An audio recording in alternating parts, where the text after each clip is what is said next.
नुमित असिगी नुंगथेल नुंगसागी मैसाना मया खरा चपथरक्लबा मतमदनी कुला इमुंगदा हाथो हाथो चंगलकपदो वाखल अमा खंदुना चंगलकपनी उरे हुजिक्ति मिटमांगदा चिंगनरंबदु चुमले हाइवा मतागुम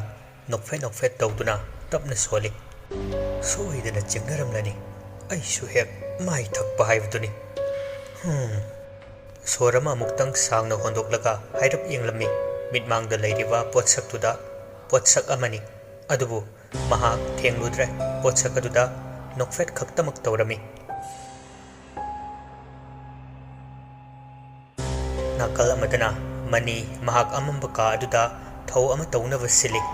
नाकल ओइरपना तुमिन्ना फमदुना लैरी अंगो फिजोलना लैतेंबी हनुबी दुसु तुसोन मानसोनै वा अमा हेक्ता हाइदोकपा ngamde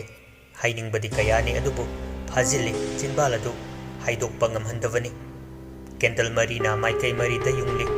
लाइधी मचा मरी अमसु खिंदुना थमली मयाई चबुकतुदा तबलब अंगांग इखेंगना ममित अदुदा खिपचिल्ली मरक अदुदगी लाइधी अमखक लौखल्ली अदुगा लाइधी अदुगी मकोक्ता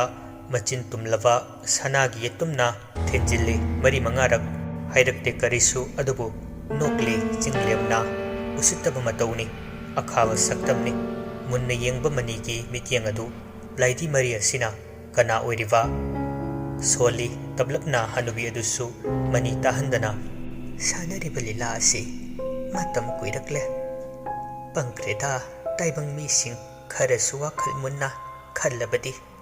इंगना चिकना पांजब याबनी फत्तबगी हिदाक लैते इकाई खक्तबगी हिदाक लैते मतंग असिदा मखोइना लैरिबा का असिगी माइकई मरीदा खोंजेल कया अमा थोकलई मनीना हाय चलो मचिंजा खरा थादो उचो येथलकनो अइना तौरिबा पूजा असिदा तपना होगतखी हनुबी अदु थोकी का अदुदगी अदु मनिंगदा लाए लना तावा युमलकनिना मी पोंग कया थोइना चत्ते चटपसु उदे हाइरप अकोइबदा यंगलमलगा मख्वांगदा फनेक फिजीदा येपतुना थंबा थांग अदु सतोरक्तुना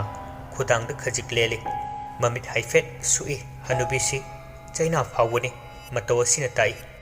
इगी मरिक तुप लाउना तारी लेमाई थक्ता अदुबु इगी इचेल ओइना चेन बनंगद्रिङै साइजिन सयादा तोंगदुना लोतुना लेरंबा थवाई कया अदु चेनसिलै होंगनरुब तौदा अकीब फंगना असांग मरिसिंग अदुना हाउना लेकतना महाउ लौरी इ अदुगी की हंगोइरबा सक्तम ngaktani मिटमांगदा लैरिबा सिंग अदु अदुबु अकीब फाउदे हनुबी असि असिगुंबा कयागा सागोन अदुना थेंगनदुना लाक्लबनी मचिंजाक थादोकलमलबा मतुंग चंगलई इमुंगदा खुजिलबा खुचासिंगना असोकपा मपा अदुदा हाइरप थमी इंगांगांग सिन्ना थांगना लेनखिबगी मया कारप इ चेनथरक तौगी तौरिबदु फखी उनसादु हानगुम करिसु तौदना थमखी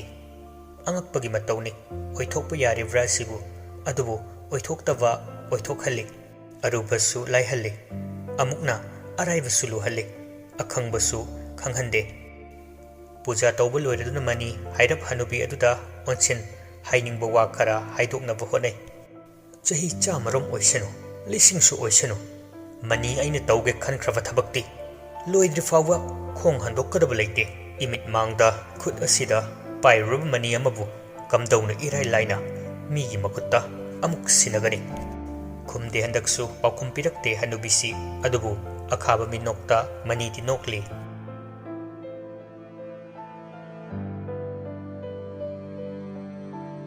नुमिदांग यौसिनख्रे कुलगी संगाय अदुददी देवना लैथाहौरगा सुम तपना कुला होइना लैरिबा जगा अदोमदा चंगसिलकपा मतम अदुदनी अरोइबा ओइरिबा का असिदा मनिंग इथंग थंगना पालिबा थोंजाव असिगी वांगमदना मनिंग ओइरमलनी अदुमक खंगी देवा अदुना मनिंगद कुलगा मताव अनिदुगना लैरिबा जगा अदु तमना खोंग थांजिलकपसु लेपते मनिंग थोंबी यौरे अदुबु मा खोंग फत थांजिंदबी हाइरप मिचिना हाना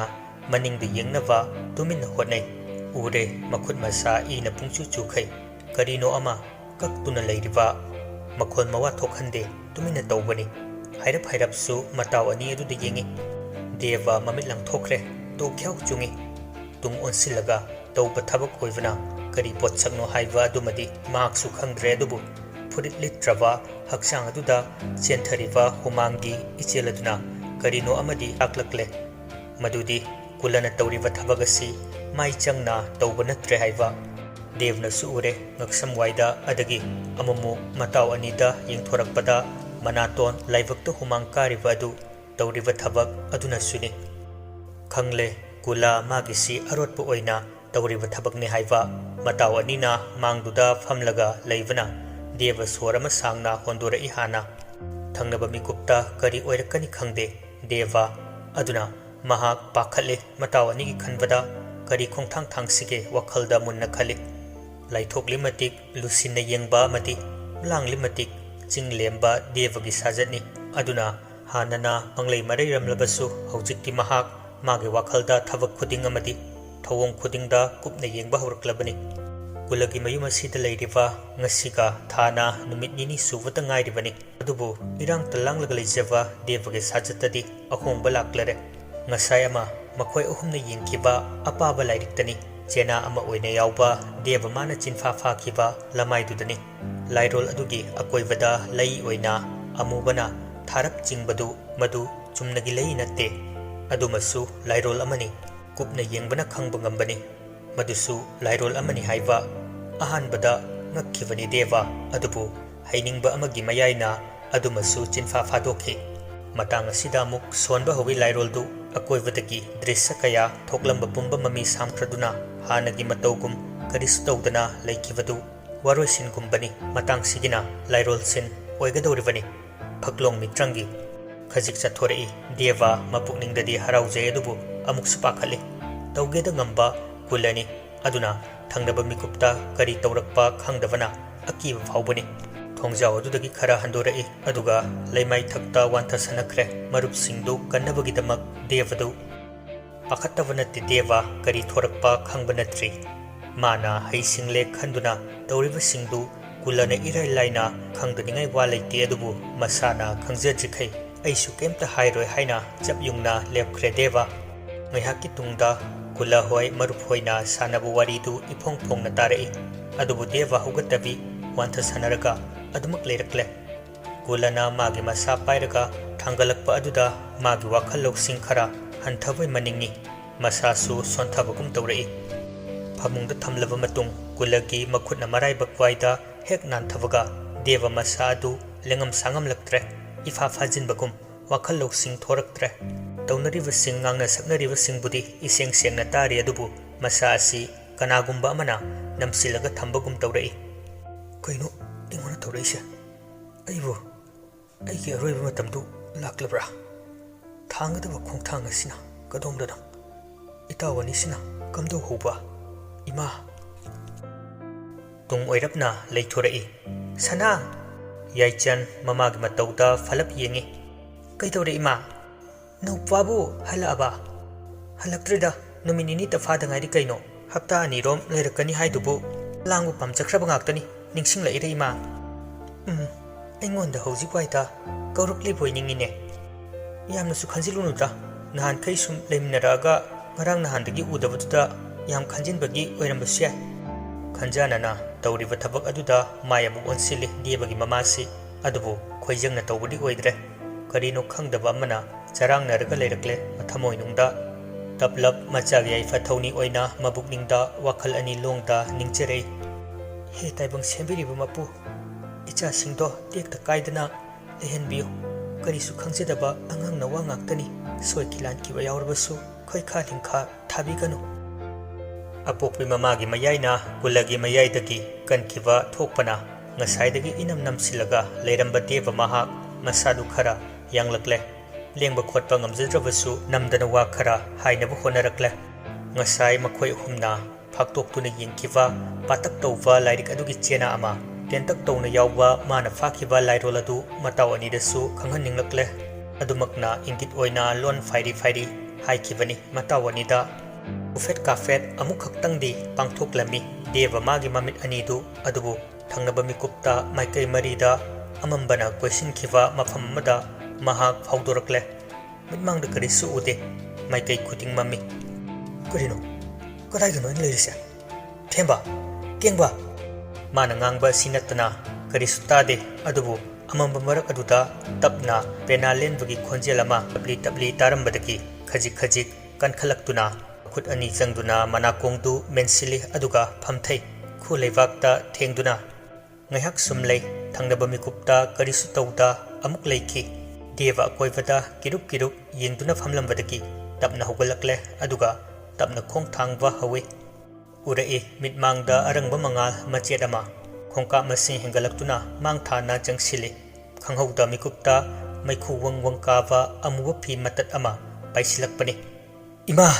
ꯁꯣꯟꯈꯤꯕꯅꯤ ꯑꯃꯨꯛꯈꯛ ꯇꯥꯏꯕꯪ ꯐꯥꯎꯔꯛꯏ ꯃꯤꯠ ꯄꯥꯡꯊꯣꯔꯛꯄꯗ ꯃꯇꯥꯎ ꯑꯅꯤꯒꯤ ꯑꯉꯛꯄ ꯁꯛꯇꯝꯅ ꯃꯥꯡꯗ ꯈꯤꯜꯂꯒ ꯂꯩꯔꯝꯕꯗ ꯇꯤꯡꯉꯛ ꯇꯤꯡꯉꯛ ꯃꯍꯥꯛꯁꯨ ꯌꯦꯡꯂꯛꯏ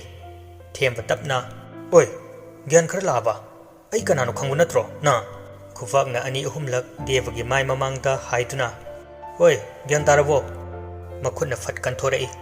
ꯑꯁ ꯍꯩꯅꯗꯦꯍꯦ ꯑꯋꯣꯏꯕ ꯃꯥꯏ ꯃꯤꯠ ꯃꯄꯥꯁꯤꯗ ꯀꯦꯡꯕꯅ ꯗꯦꯕ ꯅꯪ ꯑꯩ ꯀꯅꯥꯅꯣꯗꯤ ꯈꯪꯂꯤꯕ ꯅꯠꯇ꯭ꯔꯣ ꯀꯩꯗꯧꯔꯦ ꯍꯥꯏꯕꯅꯣ ꯀꯦꯡꯕꯅ ꯑꯣ ꯑꯩ ꯐꯥꯎꯗꯤ ꯃꯁꯛ ꯈꯪꯂꯝꯃꯤꯅ ꯑꯩꯗꯤ ꯕ꯭ꯔꯦꯟꯁꯨ ꯀꯩꯁꯨ ꯂꯣꯏꯅ ꯀꯥꯎꯈ꯭ꯔꯕ ꯅꯤꯡꯂꯨꯔꯦ ꯑꯗꯣ ꯅꯪ ꯀꯃꯥꯏꯅ ꯒ꯭ꯌꯥꯟ ꯃꯥꯡꯍꯧꯔꯤꯅꯣ ꯄꯨꯟꯅ ꯆꯦꯟꯃꯤꯟꯅꯔꯛꯑꯒ ꯄꯥꯎꯈꯨꯝ ꯄꯤꯗꯕꯤ ꯋꯥꯍꯪ ꯑꯃ ꯑꯣꯏꯅ ꯍꯪꯂꯛꯏ ꯀꯦꯡꯕꯗ ꯈꯨꯔꯥꯗꯤ ꯊꯧꯔꯝ ꯑꯃ ꯇꯧꯅꯤ ꯑꯩꯈꯣꯏ ꯄꯨꯟꯅ ꯂꯩꯃꯤꯟꯅꯧꯅ ꯀꯩ ꯁꯤꯟ ꯂꯥꯡꯂꯤꯌꯦ ꯉꯁꯤ ꯑꯍꯤꯡꯁꯨ ꯀꯩꯅꯣꯝ ꯇꯧꯅꯤ ꯍꯥꯏꯕꯅꯤ ꯑꯗꯨ ꯑꯣꯏꯔꯝꯕꯁꯨ ꯌꯥꯏ ꯃꯄꯣꯟ ꯃꯆꯩ ꯂꯥꯡꯕꯩꯒ ꯑꯣꯏꯔꯝꯒꯅꯤ ꯊꯦꯝꯕꯅ ꯃꯔꯛ ꯊꯠꯅ ꯗꯦꯕ ꯅꯪ ꯆꯥꯛ ꯁꯔꯨꯛꯁꯨ ꯈꯥꯛꯄꯅꯤ ꯍꯥꯟꯅ ꯆꯥꯔꯨꯈꯤꯁꯤꯗꯅ ꯀꯦꯡꯕ ꯐꯂꯞ ꯐꯂꯞ ꯌꯦꯡꯂꯛꯏ ꯈꯨꯔꯥꯅ ꯃꯥꯅ ꯀꯧꯔꯛꯇ꯭ꯔꯤꯉꯩ ꯆꯥꯛꯈꯨꯝꯗ ꯆꯪꯂꯛꯀꯅꯣꯅ ꯋꯥ ꯀꯟꯅ ꯃꯦꯜꯂꯛꯄꯗꯨꯗꯤ ꯆꯥꯔꯤꯉꯩꯗ ꯗꯦꯕ ꯒ꯭ꯌꯥꯟ ꯃꯦꯟ ꯇꯥꯗꯅ ꯃꯇꯥꯎ ꯑꯅꯤꯗꯤ ꯌꯦꯡꯂꯒ ꯂꯩ ꯃꯇꯧ ꯑꯗꯨꯗ ꯀꯦꯡꯕꯅ ꯅꯪꯅ ꯒ꯭ꯌꯥꯟ ꯃꯥꯡꯒ ꯇꯥꯕꯗꯣ ꯊꯦꯡꯅꯔꯕ ꯃꯇꯨꯡꯗꯅꯦ ꯈꯨꯔꯥꯅ ꯀꯩꯅꯣ ꯇꯧꯔꯒ ꯐꯃꯨꯡꯗ ꯊꯝꯂꯒ ꯃꯔꯛ ꯊꯠꯆꯤꯜꯂꯛꯏ ꯊꯦꯝꯕꯅ ꯌꯥꯔꯣꯏ ꯔꯥꯃꯥꯌꯟ ꯋꯥꯔꯤ ꯂꯤꯕꯗꯧꯅ ꯂꯤ ꯂꯩꯔꯅꯤ ꯌꯦꯡꯉꯣ ꯗꯦꯕ ꯅꯪꯅ ꯒ꯭ꯌꯥꯟ ꯃꯥꯡꯕꯗꯣ ꯑꯩꯈꯣꯏꯅ ꯎꯔꯛꯄꯗꯒꯤ ꯐꯃꯨꯡꯗ ꯈꯨꯔꯥꯒ ꯑꯩꯈꯣꯏꯒꯅ ꯇꯧꯔꯒꯅꯦ ꯊꯝꯃꯦ ꯑꯗꯨꯒ ꯉꯥꯏꯍꯥꯛ ꯂꯩꯔꯒ ꯆꯥꯛ ꯆꯥꯕ ꯇꯣꯛꯑꯒ ꯑꯩꯈꯣꯏꯅ ꯅꯪ ꯃꯅꯥꯛ ꯂꯥꯛꯄꯗ ꯍꯧꯒꯠꯂꯛꯏꯁꯤꯅꯤ ꯀꯦꯡꯕꯅ ꯑꯁ ꯌꯥꯔꯣꯏꯗ ꯁꯤꯗꯤ ꯇ꯭ꯔꯦꯂꯔꯅ ꯐꯤꯂꯝ ꯑꯁꯦꯡꯕꯅꯤ ꯈꯜꯂꯗꯤ ꯋꯥꯔꯤꯁꯦ ꯈꯨꯠꯇꯨꯝꯅ ꯂꯣꯏꯁꯤꯟꯁꯦꯅ ꯕꯥꯔꯇꯣꯟ ꯇꯧꯔꯛꯏ ꯀꯩ ꯋꯥꯔꯤ ꯈꯨꯜꯂꯤꯅꯣ ꯗꯦꯕ ꯃꯈꯣꯏ ꯑꯍꯨꯝ ꯋꯥꯔꯤ ꯇꯧꯔꯤꯉꯩ ꯆꯩꯔꯛꯀꯗꯨꯗ ꯑꯃꯥꯏꯕ ꯀꯨꯜꯂꯁꯨ ꯆꯪꯁꯤꯜꯂꯛꯏ ꯗꯦꯕꯅ ꯋꯥꯔꯤ ꯋꯥꯇꯥꯏ ꯅꯤꯡꯊꯤꯅ ꯇꯧꯔꯒ ꯂꯩꯔꯝꯕ ꯑꯗꯨ ꯍꯥꯏꯔꯞ ꯂꯨꯔꯛꯅꯅ ꯌꯦꯡꯂꯕ ꯇꯨꯡꯗ ꯏꯕꯨꯡꯉꯣ ꯀꯌꯥ ꯂꯥꯛꯂꯕ꯭ꯔꯥ ꯆꯥꯛ ꯏꯁꯤꯡ ꯆꯥꯊꯣꯛꯂꯨꯅꯕ ꯇꯧꯔꯣ ꯅꯪꯅ ꯐꯃꯨꯡꯗ ꯂꯩꯔꯤꯉꯩ ꯅꯪꯒꯤ ꯅꯇꯥꯎ ꯑꯅꯤꯁꯤꯗꯤ ꯆꯥꯈ꯭ꯔꯦ ꯃꯇꯝ ꯈꯔ ꯊꯦꯡꯊꯔꯒ ꯄꯨꯖꯥ ꯑꯃ ꯇꯧꯅꯕ ꯇꯧꯁꯤ ꯆꯥꯊꯣꯛꯎꯔꯣ ꯑꯁꯤ ꯍꯥꯏꯔꯝꯂꯒ ꯃꯄꯥꯜ ꯇꯝꯅ ꯊꯣꯛꯈꯤ ꯗꯦꯕꯁꯨ ꯍꯥꯏꯔꯞ ꯀꯨꯜ ꯃꯉꯣꯟꯗ ꯌꯦꯡꯂꯝꯂꯒ ꯆꯥꯛꯈꯨꯝ ꯇꯝꯅ ꯃꯇꯥꯎ ꯑꯅꯤꯒ ꯄꯨꯟꯅ ꯆꯪꯃꯤꯟꯅꯔꯛꯏ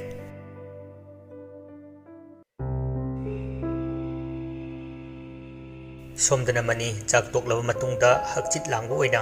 ꯃꯥꯡꯒꯣꯟꯗ ꯐꯝꯂꯤ ꯊꯣꯡꯒꯥꯜꯂꯣꯝꯗ ꯃꯃꯤ ꯑꯃ ꯃꯥꯒꯤ ꯃꯥꯏꯀꯩ ꯇꯝꯅ ꯌꯦꯡꯂꯒ ꯂꯩꯕꯗꯨ ꯍꯥꯏꯐꯦꯠ ꯌꯦꯡꯊꯣꯔꯛꯄꯗ ꯎꯔꯛꯂꯦ ꯑꯔꯪꯕ ꯃꯤꯠ ꯑꯅꯤꯅ ꯃꯉꯣꯟꯗ ꯃꯨꯟꯅ ꯌꯦꯡꯂꯝꯕꯗꯨꯗ ꯍꯥꯏꯔꯞ ꯍꯧꯒꯠꯂꯒ ꯊꯣꯡꯒꯥꯜꯂꯣꯝꯗ ꯆꯠꯄ ꯍꯧꯏ ꯃꯩꯈꯨꯒꯨꯝꯅ ꯃꯃꯤ ꯁꯥꯝꯈꯤ ꯎꯅ ꯃꯤꯠꯃꯥꯡꯗꯒꯤ ꯃꯥꯡꯈꯤꯕ ꯑꯗꯨꯗ ꯇꯞꯂꯞ ꯀꯔꯤꯅꯣ ꯈꯟꯅ ꯑꯀꯣꯏꯕꯗꯨꯗ ꯌꯦꯡꯉꯤ ꯏꯈꯪ ꯈꯪꯍꯧꯗꯅ ꯇꯟꯖꯥ ꯑꯁꯤꯗ ꯍꯅꯨꯕꯤ ꯑꯗꯨꯁꯨ ꯃꯅꯥꯛ ꯇꯝꯅ ꯇꯞꯂꯤ ꯆꯪꯁꯤꯜꯂꯛꯇꯨꯅ ꯋꯥ ꯈꯔ ꯍꯥꯏꯔꯔꯦ ꯂꯩꯆꯤꯜ ꯅꯣꯡꯐꯥꯏꯗ ꯇꯦꯜ ꯀꯥꯞꯂꯕꯗꯤ ꯃꯗꯨꯒꯤ ꯄꯟꯊꯨꯡꯐꯝ ꯂꯩꯇ ꯃꯥꯏꯀꯩ ꯁꯂꯥꯏ ꯈꯪꯗ ꯖꯒꯥ ꯑꯃ ꯍꯦꯛꯇꯗ ꯇꯥꯁꯤꯟꯕꯅꯤ ꯇꯥꯁꯤꯜꯂꯤꯕ ꯖꯒꯥꯗꯨ ꯀꯥꯞꯂꯤꯕ ꯃꯤ ꯑꯗꯨꯅ ꯄꯥꯝꯖꯕ ꯃꯄꯥ ꯑꯣꯏꯔꯝꯕ ꯌꯥꯏ ꯑꯣꯏꯔꯝꯗꯕꯁꯨ ꯌꯥꯏ ꯇꯝꯕ ꯉꯝꯕꯗꯤ ꯅꯠꯇꯦꯗꯅ ꯑꯗꯨꯕꯨ ꯃꯩꯕꯨ ꯐꯤꯅ ꯀꯨꯞꯇꯨꯅ ꯀꯌꯥꯝ ꯀꯨꯏꯅ ꯊꯝꯒꯅꯤ ꯊꯧꯅꯥ ꯐꯅ ꯆꯪꯁꯤꯜꯂꯤꯕ ꯃꯍꯥꯛꯇꯨ ꯀꯅꯥꯅ ꯈꯪꯕ ꯃꯁꯥ ꯄꯨꯝꯕ ꯃꯩꯅ ꯃꯩꯋꯥꯏꯔꯛꯇꯨꯅ ꯆꯥꯛꯊꯦꯔꯛꯄꯁꯨ ꯅꯣꯛꯃꯤ ꯄꯥꯎꯈꯨꯝ ꯄꯤꯔꯛꯏ ꯃꯅꯤꯁꯨ ꯑꯊꯤꯡꯕ ꯂꯩꯇꯕ ꯃꯐꯝꯗ ꯃꯄꯥ ꯂꯧꯗꯨꯅ ꯀꯥꯞꯄ ꯇꯦꯟꯒꯤ ꯇꯦꯟꯖꯩꯗꯨ ꯀꯥꯞꯂꯤꯕ ꯃꯤꯁꯛ ꯑꯗꯨꯒꯤ ꯑꯄꯥꯝꯕ ꯃꯄꯥꯗ ꯇꯥꯔꯣꯏ ꯍꯥꯏꯅꯤꯡꯉꯥꯏ ꯂꯩꯇꯦ ꯑꯗꯨꯒ ꯑꯆꯣꯠꯄ ꯐꯤꯅ ꯀꯨꯞꯄ ꯃꯩꯗꯨꯗꯤ ꯃꯨꯠꯇꯅꯤꯡꯉꯥꯏ ꯋꯥ ꯂꯩꯄꯣꯠꯇꯦ ꯀꯩꯅꯣꯅꯦ ꯍꯥꯏꯔꯞ ꯑꯃꯒ ꯃꯤꯠ ꯆꯥꯅꯩ ꯑꯅꯤꯁꯤ ꯑꯗꯨꯕꯨ ꯃꯥꯟꯅꯕ ꯁꯥꯖꯠꯅ ꯈꯦꯠꯅꯕ ꯈꯣꯡꯊꯥꯡ ꯍꯥꯟꯅ ꯊꯥꯡꯉꯤ ꯍꯅꯨꯕꯤ ꯃꯍꯥꯛꯇꯤ ꯅꯣꯛꯐꯦꯠ ꯇꯧꯅ ꯑꯁꯤꯃꯁꯨ ꯍꯥꯏꯔꯝꯃꯤ ꯏꯕꯨꯡꯉꯣꯅ ꯐꯩ ꯍꯥꯏꯕꯗꯨ ꯇꯧ ꯀꯅꯥꯅ ꯈꯪꯕ ꯑꯀꯟꯕ ꯅꯣꯡꯂꯩ ꯂꯥꯛꯇꯨꯅ ꯇꯦꯟꯖꯩ ꯑꯗꯨꯒꯤ ꯃꯥꯏꯀꯩ ꯍꯣꯡꯍꯟꯈꯤꯕꯁꯨ ꯇꯝꯕ ꯉꯝꯕ ꯅꯠꯇꯦ ꯐꯤꯗꯨꯒꯤ ꯃꯄꯥꯡꯒꯜ ꯂꯣꯏꯔꯛꯂꯕ ꯀꯥꯟ ꯃꯩꯗꯨꯅ ꯑꯃꯨꯛꯁꯨ ꯆꯥꯛꯈꯠꯂꯛꯄ ꯁꯥꯎꯅꯤꯡꯂꯞ ꯇꯧꯕ ꯃꯤꯠꯌꯦꯡ ꯑꯃꯒꯤ ꯃꯄꯨ ꯑꯣꯏꯈꯤꯃꯅꯤ ꯋꯥꯈꯜꯗ ꯈꯜꯂꯤ ꯀꯌꯥꯝ ꯀꯨꯏꯅ ꯁꯥꯟꯅꯕ ꯌꯥꯒꯦ ꯌꯦꯡꯕ ꯇꯥꯔꯦꯗꯅ ꯂꯤꯂꯥꯁꯦ ꯃꯨꯠꯂꯝꯗꯥꯏ ꯊꯥꯎꯃꯩꯅ ꯀꯌꯥꯝ ꯀꯟꯅ ꯉꯥꯜꯂꯨꯅꯤ ꯍꯥꯏꯒꯦ ꯁꯤꯈꯛꯅꯤ ꯈꯟꯈꯤꯕ ꯁꯥꯎꯅꯤꯡꯕ ꯃꯇꯧꯗ ꯃꯌꯨꯝ ꯇꯝꯅ ꯑꯃꯨꯛ ꯆꯪꯈꯤ ꯃꯇꯝ ꯈꯔ ꯑꯃꯨꯛꯁꯨ ꯍꯧꯖꯤꯟꯈꯤ ꯀꯨꯂꯒꯤ ꯌꯨꯝꯗꯅꯤ ꯃꯥꯅ ꯍꯥꯏꯈꯤꯕꯒꯤ ꯃꯇꯨꯡ ꯏꯟꯅ ꯑꯊꯦꯡꯕ ꯅꯨꯃꯤꯗꯥꯡꯒꯤ ꯃꯇꯝ ꯑꯁꯤꯗ ꯀꯨꯂ ꯑꯃꯗꯤ ꯃꯈꯣꯏ ꯑꯍꯨꯝ ꯐꯨꯡꯒꯥ ꯅꯥꯀꯜꯗ ꯀꯧꯅꯥ ꯐꯛ ꯑꯃ ꯊꯥꯗꯨꯅ ꯐꯝꯃꯤ ꯗꯦꯕꯒꯤ ꯃꯥꯏꯊꯣꯡꯗꯤ ꯏꯍꯣꯡ ꯍꯣꯡꯉꯤ ꯑꯅꯤꯁꯤꯒ ꯏꯃꯥꯟ ꯃꯥꯟꯅꯗꯦ ꯊꯦꯝꯕ ꯀꯦꯡꯕ ꯑꯅꯤꯗꯤ ꯋꯥꯈꯜ ꯑꯃꯗ ꯌꯨꯡꯗꯨꯅ ꯂꯩꯕꯅꯤ ꯑꯃꯥꯏꯕ ꯀꯨꯂꯁꯨ ꯍꯥꯏꯔꯞ ꯍꯥꯏꯔꯞ ꯑꯍꯨꯝ ꯑꯁꯤꯒꯤ ꯃꯇꯧ ꯌꯦꯡꯗꯨꯅ ꯂꯩ ꯃꯥꯟꯅꯕ ꯃꯇꯧꯗ ꯃꯥꯟꯅꯗꯕ ꯃꯑꯣꯡꯅꯤ ꯗꯦꯕꯒꯤ ꯀꯨꯂꯅ ꯏꯆꯥꯁꯥ ꯍꯧꯅꯕ ꯇꯧꯁꯤ ꯊꯦꯡꯊꯕ ꯀꯥꯟꯅꯗꯦ ꯀꯩꯁꯨ ꯂꯩꯕ ꯊꯕꯛꯄꯨꯗꯤ ꯅꯠꯇꯦꯗ ꯅꯈꯣꯏꯗ ꯊꯦꯡꯅꯔꯤꯕꯁꯤꯡ ꯑꯁꯤ ꯑꯩꯅ ꯁꯨꯝ ꯌꯦꯡꯕꯗ ꯍꯛꯊꯦꯡꯅꯅ ꯎꯅꯍꯟꯗꯕ ꯑꯃꯒꯤ ꯃꯇꯧ ꯑꯣꯏꯅ ꯇꯧꯏ ꯇꯝꯅꯕ ꯍꯥꯏꯕ ꯑꯁꯤꯃꯛꯇꯕꯨ ꯍꯛꯆꯥꯡꯗ ꯁꯣꯟꯊꯍꯟꯕ ꯕꯨꯗꯤ ꯂꯧꯁꯤꯡ ꯋꯥꯠꯍꯟꯕꯅꯆꯤꯡꯕ ꯊꯣꯛꯏ ꯑꯗꯣ ꯇꯧꯔꯤꯁꯤꯒ ꯍꯥꯏꯔꯗꯤ ꯅꯣꯏꯗ ꯊꯣꯏꯅ ꯀꯤꯌꯥꯈꯪ ꯄꯤꯕꯁꯤꯃꯗꯤ ꯇꯧꯗꯦ ꯑꯗꯨꯅ ꯉꯁꯥꯏ ꯅꯨꯡꯊꯤꯜ ꯑꯩꯅ ꯅꯈꯣꯏꯗ ꯍꯥꯏꯔꯝꯕꯁꯤꯡ ꯑꯗꯨ ꯅꯤꯡꯁꯤꯡꯂꯤꯕ ꯅꯠꯇ꯭ꯔꯥ ꯅꯣꯏꯅ ꯍꯪꯂꯛꯂꯤꯕ ꯋꯥꯍꯪ ꯑꯗꯨ ꯌꯦꯡꯂꯒ ꯑꯩꯅ ꯊꯧ ꯑꯁꯤ ꯇꯧꯒꯗꯧꯔꯤꯕꯅꯤ ꯐꯂꯞ ꯇꯧꯅ ꯀꯨꯂꯗ ꯌꯦꯡꯉꯤ ꯗꯦꯕꯅ ꯑꯗꯨꯒ ꯑꯣꯖꯥ ꯋꯥꯍꯪ ꯑꯁꯤ ꯑꯩꯅ ꯑꯗꯨꯃꯛ ꯍꯪꯖꯔꯒꯦ ꯑꯇꯩ ꯃꯔꯨꯞꯁꯤꯡꯅꯁꯨ ꯑꯩꯅ ꯑꯗꯨꯝ ꯍꯪꯂꯣꯅ ꯍꯥꯏꯔꯦ ꯑꯀꯥꯏꯕꯒ ꯀꯨꯂꯅ ꯐꯠ ꯈꯨꯝꯂꯛꯏ ꯂꯩꯇꯦ ꯑꯀꯥꯏꯕ ꯀꯔꯤꯁꯨ ꯂꯩꯇꯦꯗ ꯅꯣꯏꯅ ꯍꯪꯂꯛꯄ ꯋꯥꯍꯪ ꯑꯗꯨꯒꯤ ꯃꯇꯨꯡ ꯏꯟꯅ ꯑꯩꯅ ꯅꯣꯏꯒꯤꯗꯃꯛ ꯑꯉꯝꯕ ꯃꯇꯦꯡ ꯄꯥꯡꯒꯗꯧꯔꯤꯕꯅꯤ ꯁꯣꯔ ꯁꯥꯡꯅ ꯑꯃꯨꯛꯇꯪ ꯍꯣꯟꯗꯣꯛꯂꯕ ꯇꯨꯡ ꯀꯨꯂꯗ ꯌꯦꯡꯗꯨꯅ ꯗꯦꯕ ꯋꯥꯍꯪ ꯍꯪꯕ ꯍꯧꯔꯛꯏ ꯑꯣꯖꯥ ꯑꯣꯏꯅ ꯀꯧꯖꯒꯦ ꯈꯨꯔꯥ ꯀꯧꯕꯗꯨ ꯀꯌꯥ ꯍꯩꯅꯕ ꯑꯣꯏꯗ꯭ꯔꯦ ꯑꯣꯖꯥꯅ ꯑꯩꯈꯣꯏꯗ ꯂꯤꯈ꯭ꯔꯤꯕ ꯋꯥꯔꯤ ꯑꯁꯤ ꯇꯁꯦꯡꯅ ꯑꯆꯨꯝꯕ ꯋꯥꯔꯤꯗꯤ ꯑꯣꯏꯕꯤꯀꯣ ꯗꯦꯕꯒꯤ ꯑꯍꯥꯟꯕ ꯋꯥꯍꯪꯅꯤ ꯀꯨꯂ ꯗꯦꯕꯗ ꯃꯨꯟꯅ ꯌꯦꯡꯗꯨꯅ ꯋꯥ ꯍꯥꯏꯅꯕ ꯍꯣꯠꯅꯩ ꯀꯔꯤꯅꯣꯅꯦ ꯏꯕꯨꯡꯉꯣ ꯋꯥꯔꯤꯒꯤ ꯃꯔꯝꯗ ꯋꯥꯍꯪ ꯍꯪꯉꯨ ꯍꯥꯏꯔꯒ ꯋꯥꯔꯤꯗ ꯑꯣꯏꯅ ꯋꯥꯍꯪ ꯍꯪꯖꯤꯜꯂꯛꯏꯕꯁꯤꯕꯨ ꯇꯤꯡꯉꯛ ꯃꯥꯏꯉꯛꯅꯅ ꯌꯦꯡꯂꯤꯕ ꯀꯨꯂꯒꯤ ꯃꯤꯠ ꯑꯅꯤꯗꯨꯗ ꯗꯦꯕꯁꯨ ꯍꯥꯏꯔꯞ ꯌꯦꯡꯂꯛꯏ ꯑꯣꯖꯥ ꯋꯥꯔꯤꯒꯤ ꯃꯇꯥꯡꯁꯤ ꯀꯣꯟꯅ ꯈꯟꯅꯁꯤ ꯋꯥꯔꯤ ꯍꯧꯗ꯭ꯔꯤꯉꯩ ꯀꯔꯤꯅꯣꯃ ꯈꯤꯇ ꯍꯪꯖꯒꯦ ꯈꯪꯅꯤꯡꯕꯁꯤꯡꯗꯨ ꯑꯃꯠꯇ ꯆꯤꯠꯊꯗꯅ ꯍꯪꯉꯨ ꯏꯆꯥꯁꯤꯗꯤ ꯑꯣꯖꯥꯅꯕꯨꯗꯤ ꯍꯥꯟꯅ ꯍꯥꯏꯈ꯭ꯔꯕ ꯋꯥꯐꯝꯅꯤꯗ ꯐꯂꯞ ꯇꯧꯅ ꯗꯦꯕꯅ ꯌꯦꯡꯉꯤ ꯀꯨꯂꯗ ꯗꯦꯕ ꯃꯈꯥ ꯇꯥꯏ ꯑꯣꯖꯥꯅ ꯍꯥꯏꯕꯤꯈꯤꯗꯅ ꯑꯣꯖꯥꯒꯤ ꯏꯆꯥ ꯏꯃꯧꯒꯤ ꯃꯇꯥꯡꯗ ꯈꯪꯕꯤꯔꯨꯔꯅꯨ ꯍꯥꯏꯅ ꯑꯗꯣ ꯑꯗꯨꯒꯤ ꯃꯇꯥꯡꯗ ꯈꯖꯤꯛꯇ ꯑꯣꯏꯔꯕꯁꯨ ꯍꯥꯏꯕꯤꯕ ꯌꯥꯒꯗ꯭ꯔꯥ ꯍꯟꯗꯛꯁꯨ ꯗꯦꯕꯒꯤ ꯋꯥꯍꯪꯗ ꯀꯨꯂ ꯄꯥꯎꯈꯨꯝꯗꯤ ꯁꯠ ꯄꯤꯊꯣꯛꯇ ꯋꯥ ꯊꯩꯗꯣꯛꯅꯕ ꯍꯣꯠꯅꯕꯅꯤ ꯑꯗꯨꯕꯨ ꯌꯥꯗ꯭ꯔꯦ ꯗꯦꯕꯒꯤ ꯃꯇꯧꯅ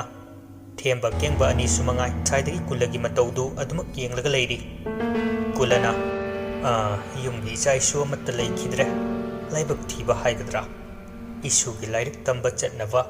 ꯈꯨꯟ ꯑꯁꯤ ꯊꯥꯗꯣꯛꯇꯨꯅ ꯁꯣꯍꯣꯔꯗ ꯆꯠꯈꯤ ꯃꯤꯅ ꯇꯝꯂꯛꯄꯗ ꯒꯥꯔꯤꯅ ꯊꯣꯝꯖꯤꯟꯅꯕꯗ ꯂꯩꯈꯤꯗ꯭ꯔꯦ ꯍꯥꯏꯅ ꯍꯥꯏꯔꯛꯏ ꯀꯨꯂ ꯃꯥꯒꯤ ꯃꯁꯛ ꯍꯣꯡꯈꯤ ꯇꯞꯅ ꯊꯋꯥꯏ ꯅꯨꯡꯉꯥꯏꯇꯅ ꯂꯨꯛꯊꯗꯨꯅ ꯗꯦꯕꯅ ꯑꯣꯖꯥ ꯉꯥꯛꯄꯤꯒꯅꯤ ꯈꯪꯗꯗꯅ ꯇꯧꯕꯅꯤ ꯀꯥꯏꯗꯦꯗ ꯈꯪꯗꯕ ꯍꯥꯏꯕꯁꯤ ꯈꯪꯗꯕꯅꯤ ꯀꯔꯤ ꯑꯇꯩ ꯈꯪꯅꯤꯡꯕ ꯂꯩꯔꯤꯕ꯭ꯔꯥ ꯑꯣꯖꯥꯅ ꯇꯥꯛꯄꯤ ꯇꯝꯕꯤꯈꯤꯕꯗ ꯑꯣꯖꯥꯒꯤ ꯃꯍꯩꯔꯣꯏꯁꯤꯡꯒꯤ ꯃꯔꯛꯇ ꯇꯣꯂꯦꯟ ꯀꯧꯕ ꯃꯤꯁꯛ ꯑꯃ ꯌꯥꯎꯕꯤꯕ꯭ꯔꯥ ꯌꯥꯎꯗꯦꯅ ꯌꯥꯎꯏ ꯀꯩꯅꯣ ꯀꯩꯗꯧꯔꯦ ꯑꯗꯨ ꯑꯣꯖꯥꯁꯤ ꯀꯨꯂꯔꯅꯦ ꯃꯥꯟꯗꯦꯗ ꯀꯨꯂ ꯅꯠꯇꯦꯀꯣ ꯍꯟꯗꯛꯀꯤ ꯋꯥꯍꯪꯁꯤꯗ ꯀꯨꯂ ꯗꯦꯕꯗ ꯃꯔꯧ ꯂꯩꯅ ꯌꯦꯡꯂꯛꯏ ꯏꯕꯨꯡꯉꯣ ꯅꯪꯕꯨ ꯀꯩꯗꯧꯕ ꯌꯥꯎꯔꯒꯦꯅꯦꯍꯦ ꯌꯥꯝ ꯍꯩꯅ ꯂꯣꯠꯂꯦ ꯌꯥꯝ ꯍꯩꯅ ꯑꯄꯪꯕ ꯁꯤꯌꯦ ꯌꯥꯝꯅꯁꯨ ꯁꯤꯡꯕ ꯁꯥꯏ ꯑꯗꯨꯕꯨ ꯁꯤꯡꯉꯤꯗꯤ ꯍꯥꯏꯅꯤꯡꯗꯦ ꯍꯟꯗꯛꯁꯨ ꯄꯥꯎꯈꯨꯝ ꯄꯤꯗꯦ ꯗꯦꯕ ꯑꯗꯨꯃꯛ ꯌꯦꯡꯉꯤ ꯀꯨꯂꯗ ꯑꯣꯖꯥ ꯋꯥꯍꯪ ꯍꯪꯖꯔꯒꯦ ꯑꯍꯥꯟꯕ ꯑꯣꯏꯅ ꯑꯣꯖꯥꯁꯦ ꯀꯨꯂ ꯅꯠꯇꯦ ꯑꯁꯤꯃꯗꯤ ꯆꯨꯝꯃꯦꯀꯣ ꯑꯩꯈꯣꯏꯗ ꯑꯣꯏꯗꯕ ꯍꯥꯏꯔꯒ ꯃꯐꯝ ꯑꯁꯤꯗꯒꯤ ꯆꯠꯇꯅꯕ ꯁꯦꯝꯖꯤꯟ ꯁꯥꯖꯤꯟꯕ ꯋꯥꯔꯤꯅ ꯐꯥꯖꯤꯜꯂꯒ ꯊꯝꯕ ꯍꯥꯏꯐꯦꯠꯇꯤ ꯄꯪꯕꯖꯥꯠꯅꯤ ꯑꯩꯈꯣꯏꯁꯨ ꯀꯨꯂ ꯃꯁꯥꯗꯨ ꯉꯁꯥꯏ ꯃꯈꯩ ꯇꯨꯃꯤꯟꯅ ꯂꯩꯔꯝꯕꯅꯤ ꯅꯣꯛꯃꯤꯕ ꯃꯥꯏꯊꯣꯡꯗꯁꯨ ꯍꯟꯖꯤꯟꯈꯤ ꯁꯛꯐꯝ ꯑꯃ ꯎꯠꯊꯣꯔꯛꯏ ꯀꯨꯂꯒꯤ ꯈꯨꯗꯛꯀꯤ ꯑꯣꯏꯅ ꯍꯣꯡꯂꯛꯄ ꯁꯛꯐꯝꯁꯤꯗ ꯀꯤꯔꯞ ꯇꯧꯅ ꯗꯦꯕꯒꯤ ꯃꯅꯥꯛꯇ ꯈꯖꯤꯛ ꯆꯪꯁꯤꯜꯂꯛꯏ ꯑꯅꯤꯁꯤ ꯃꯩꯔꯤꯒꯤ ꯃꯝꯂꯤꯕ ꯃꯉꯥꯜ ꯃꯔꯛꯇ ꯃꯨꯅ ꯈꯥꯅ ꯌꯦꯡꯂꯛꯄ ꯀꯨꯂꯒꯤ ꯃꯤꯠꯌꯦꯡꯗꯨ ꯗꯦꯕꯁꯨ ꯃꯨꯟꯅ ꯌꯦꯡꯂꯗꯨꯅ ꯂꯩ ꯀꯨꯂꯅ ꯐꯧ ꯃꯔꯛꯇ ꯆꯦꯡ ꯌꯥꯎꯕꯅ ꯆꯟꯅꯗ꯭ꯔꯕ ꯐꯧꯁꯨ ꯍꯧꯖꯤꯛꯇꯤ ꯆꯦꯡꯒꯤ ꯃꯄꯥꯜꯗꯒꯤ ꯆꯥꯛ ꯑꯣꯟꯕꯗ ꯌꯥꯎꯔꯤꯅꯦ ꯀꯣꯛꯅ ꯅꯤꯜꯂꯒ ꯂꯝꯕꯣꯏꯅ ꯍꯔꯥꯎꯏ ꯍꯥꯏꯕꯗꯨꯅꯤ ꯀꯔꯤ ꯍꯥꯏꯒꯦ ꯑꯁꯤ ꯍꯥꯏꯔꯒ ꯊꯦꯝꯕ ꯑꯃꯗꯤ ꯀꯦꯡꯕ ꯇꯝꯅ ꯑꯔꯪꯕ ꯃꯤꯠ ꯑꯅꯤꯅ ꯌꯦꯡꯂꯛꯄꯗꯨ ꯁꯣꯝꯒꯤ ꯑꯅꯤꯁꯤꯗꯤ ꯇꯨꯝꯄꯛ ꯇꯥꯁꯤꯜꯂꯛꯏ ꯑꯀꯤ ꯇꯨꯖꯨꯡꯕꯅ ꯊꯟꯈꯤꯗꯨꯅ ꯋꯥ ꯉꯥꯡꯕ ꯐꯥꯎꯕ ꯊꯣꯛꯆꯤꯜꯂꯛꯇ꯭ꯔꯦ ꯈꯨꯗꯛꯇ ꯍꯣꯡꯈꯤꯕ ꯑꯃꯥꯏꯕ ꯀꯨꯂꯒꯤ ꯃꯇꯧ ꯑꯃꯗꯤ माइथोंगी फिवमदा केंगबा अमदि थेंबा मेहुलगा मथोंग मरम खंगदा चोंखलई देव तपना कईद नुंगाई ओजा ओइदा फादबना योमगा हिंगबा पुंसिसिबो ngarang ngakha nang na kari khangdana ngang lebana mado phuk hogale aduga debagi makhori tu ta paiduna thangalai musin musilakle kulagi mit ani rusu mataw ama tawrakle ngasi ngarang da thengna khiba kuladu puhong hongna sakpham ama olakle wa ama tangang de chena paiba khutsa adugi manung da leiriba debagi khori du sor honba warakle kengba themba makhoi ani su wangang ba thokhidre thak thak nikna Devaki ngaksamda pairiba kulagi khut adu yengna lei dev phagi phagi dagi sor honba wasilakle adubu wangang badi leptri sor phulasu phunna namung na khutna lama phanglaba nasu namogi sepa phangda naitom yumdong puksida tawnimba kaya tawduna leiriba nang phaklang tamna sahum amaga loinana hondore ikulana upsilaga tai deva sor ngehak thingi akanba chaina amasu yaurei ngaksam mapaduda kula lehoriba ani duda mawong amada tamthina yenglaklarre kengba sor thabet thabet honduna mamang thongda chena bunarakpada magi makhongdu ta pharakle kanna paisilakpana kengba makhol thokna hauna laurei deva tamna hoganna khone themba devagi manakta chensilakna tawbani phuk hogatpada kauna fakaduda upsinduna tusilare onthokpani thembasi gyan nge hak mammi themba lurba tanfamda karanna sehova thembagi matawni kula mahak maya launa kaduna kengbagi makhong adu chikna bohonarakle mapita na kengba deva amadi thembagi maike yenglei khonjel thokna wangang thokpasu ngamlaktre pakhat thokatpana henkhivana kulagi masasu manil wangwang karakle akoivada aki akiba khonjel kaya amasu taba horei kula maya aduna kengbu buchikki haina tawrakpada sahum amana masa adu uduna paithokhi maning thong phakaiduna maningi nungpak amada makok adu yeisinduna tai ikheng su chenthare koktagi I thangda kuchuni masong phanna pukhogolai amuba mit ani duna khana akoiwadu de yenglai amuba manil kaya mai kai khangda paisilai kula mahaksu mafamadu thadoknaba chenna bu honai adubu phajin khre magi khongthang adu lairo lama swalaba tung tanja yengduna hawriba uwa adutagi longthokre kula aduga sa amagi matawkum chong chongduna mafam asi thadokhi amuba manil adu tapna tapna imung tamna paisilai aduga devagi hakchangda changsinkhi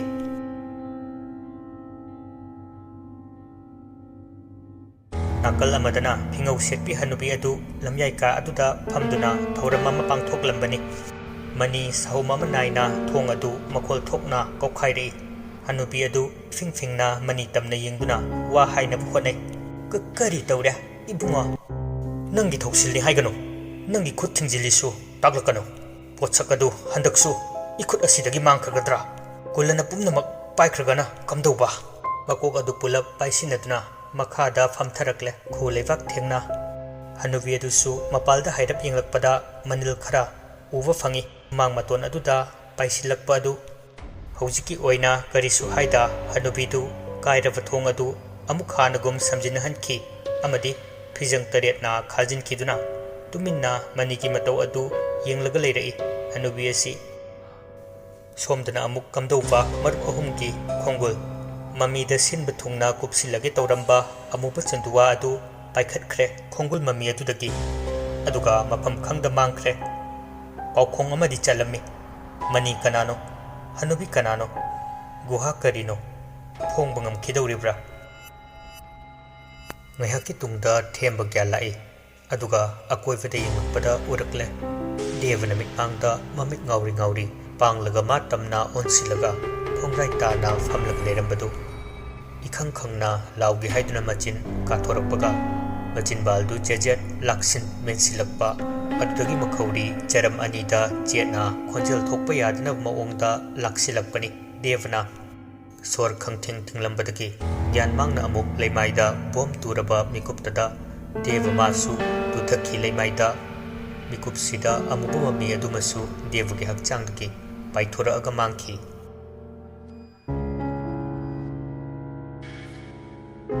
mathangi numit ke ayuktuni kengbana mikap thorakpa mikuptudani phol lakpagi makhol tavana ngauri ngauri moigina tumna hipnava ka aduda changduna okhatpaga now Kaino koiba chatpasi thabak kaabadona ima babaraga taklamdavi kusi tawrise noi mangairani ha nungairise kanagi yumdano su hairamdige nate ahal laman pandavadona kana yumdano noina lek cha tawrido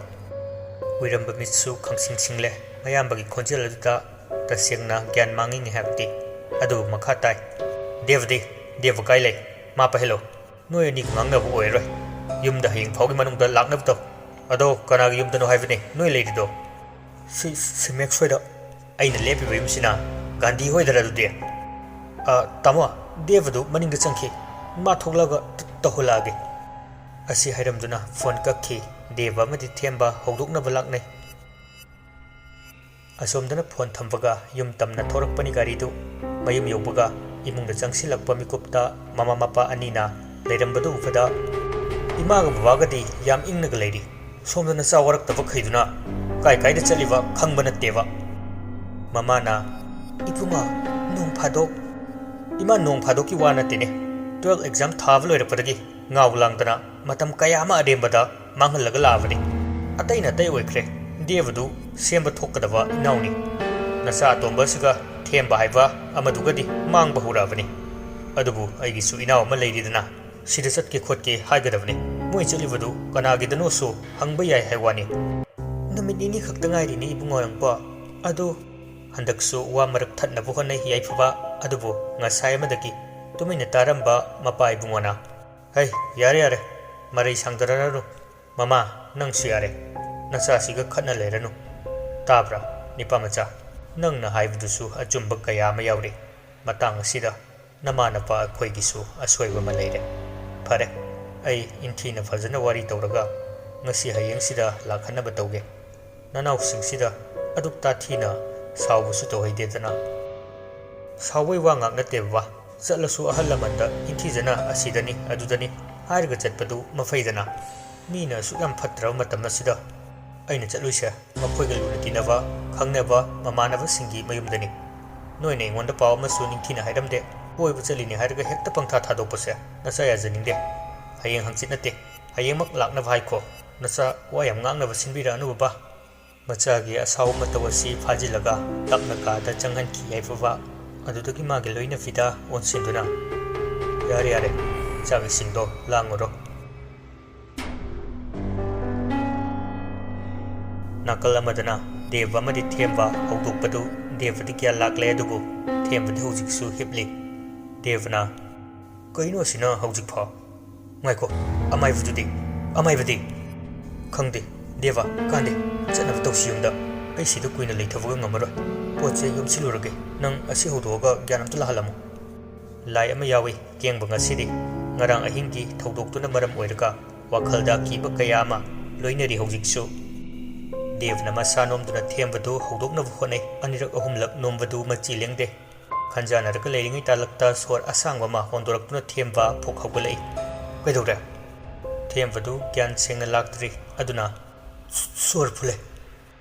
ekhoi yumsidagi chatnab tawse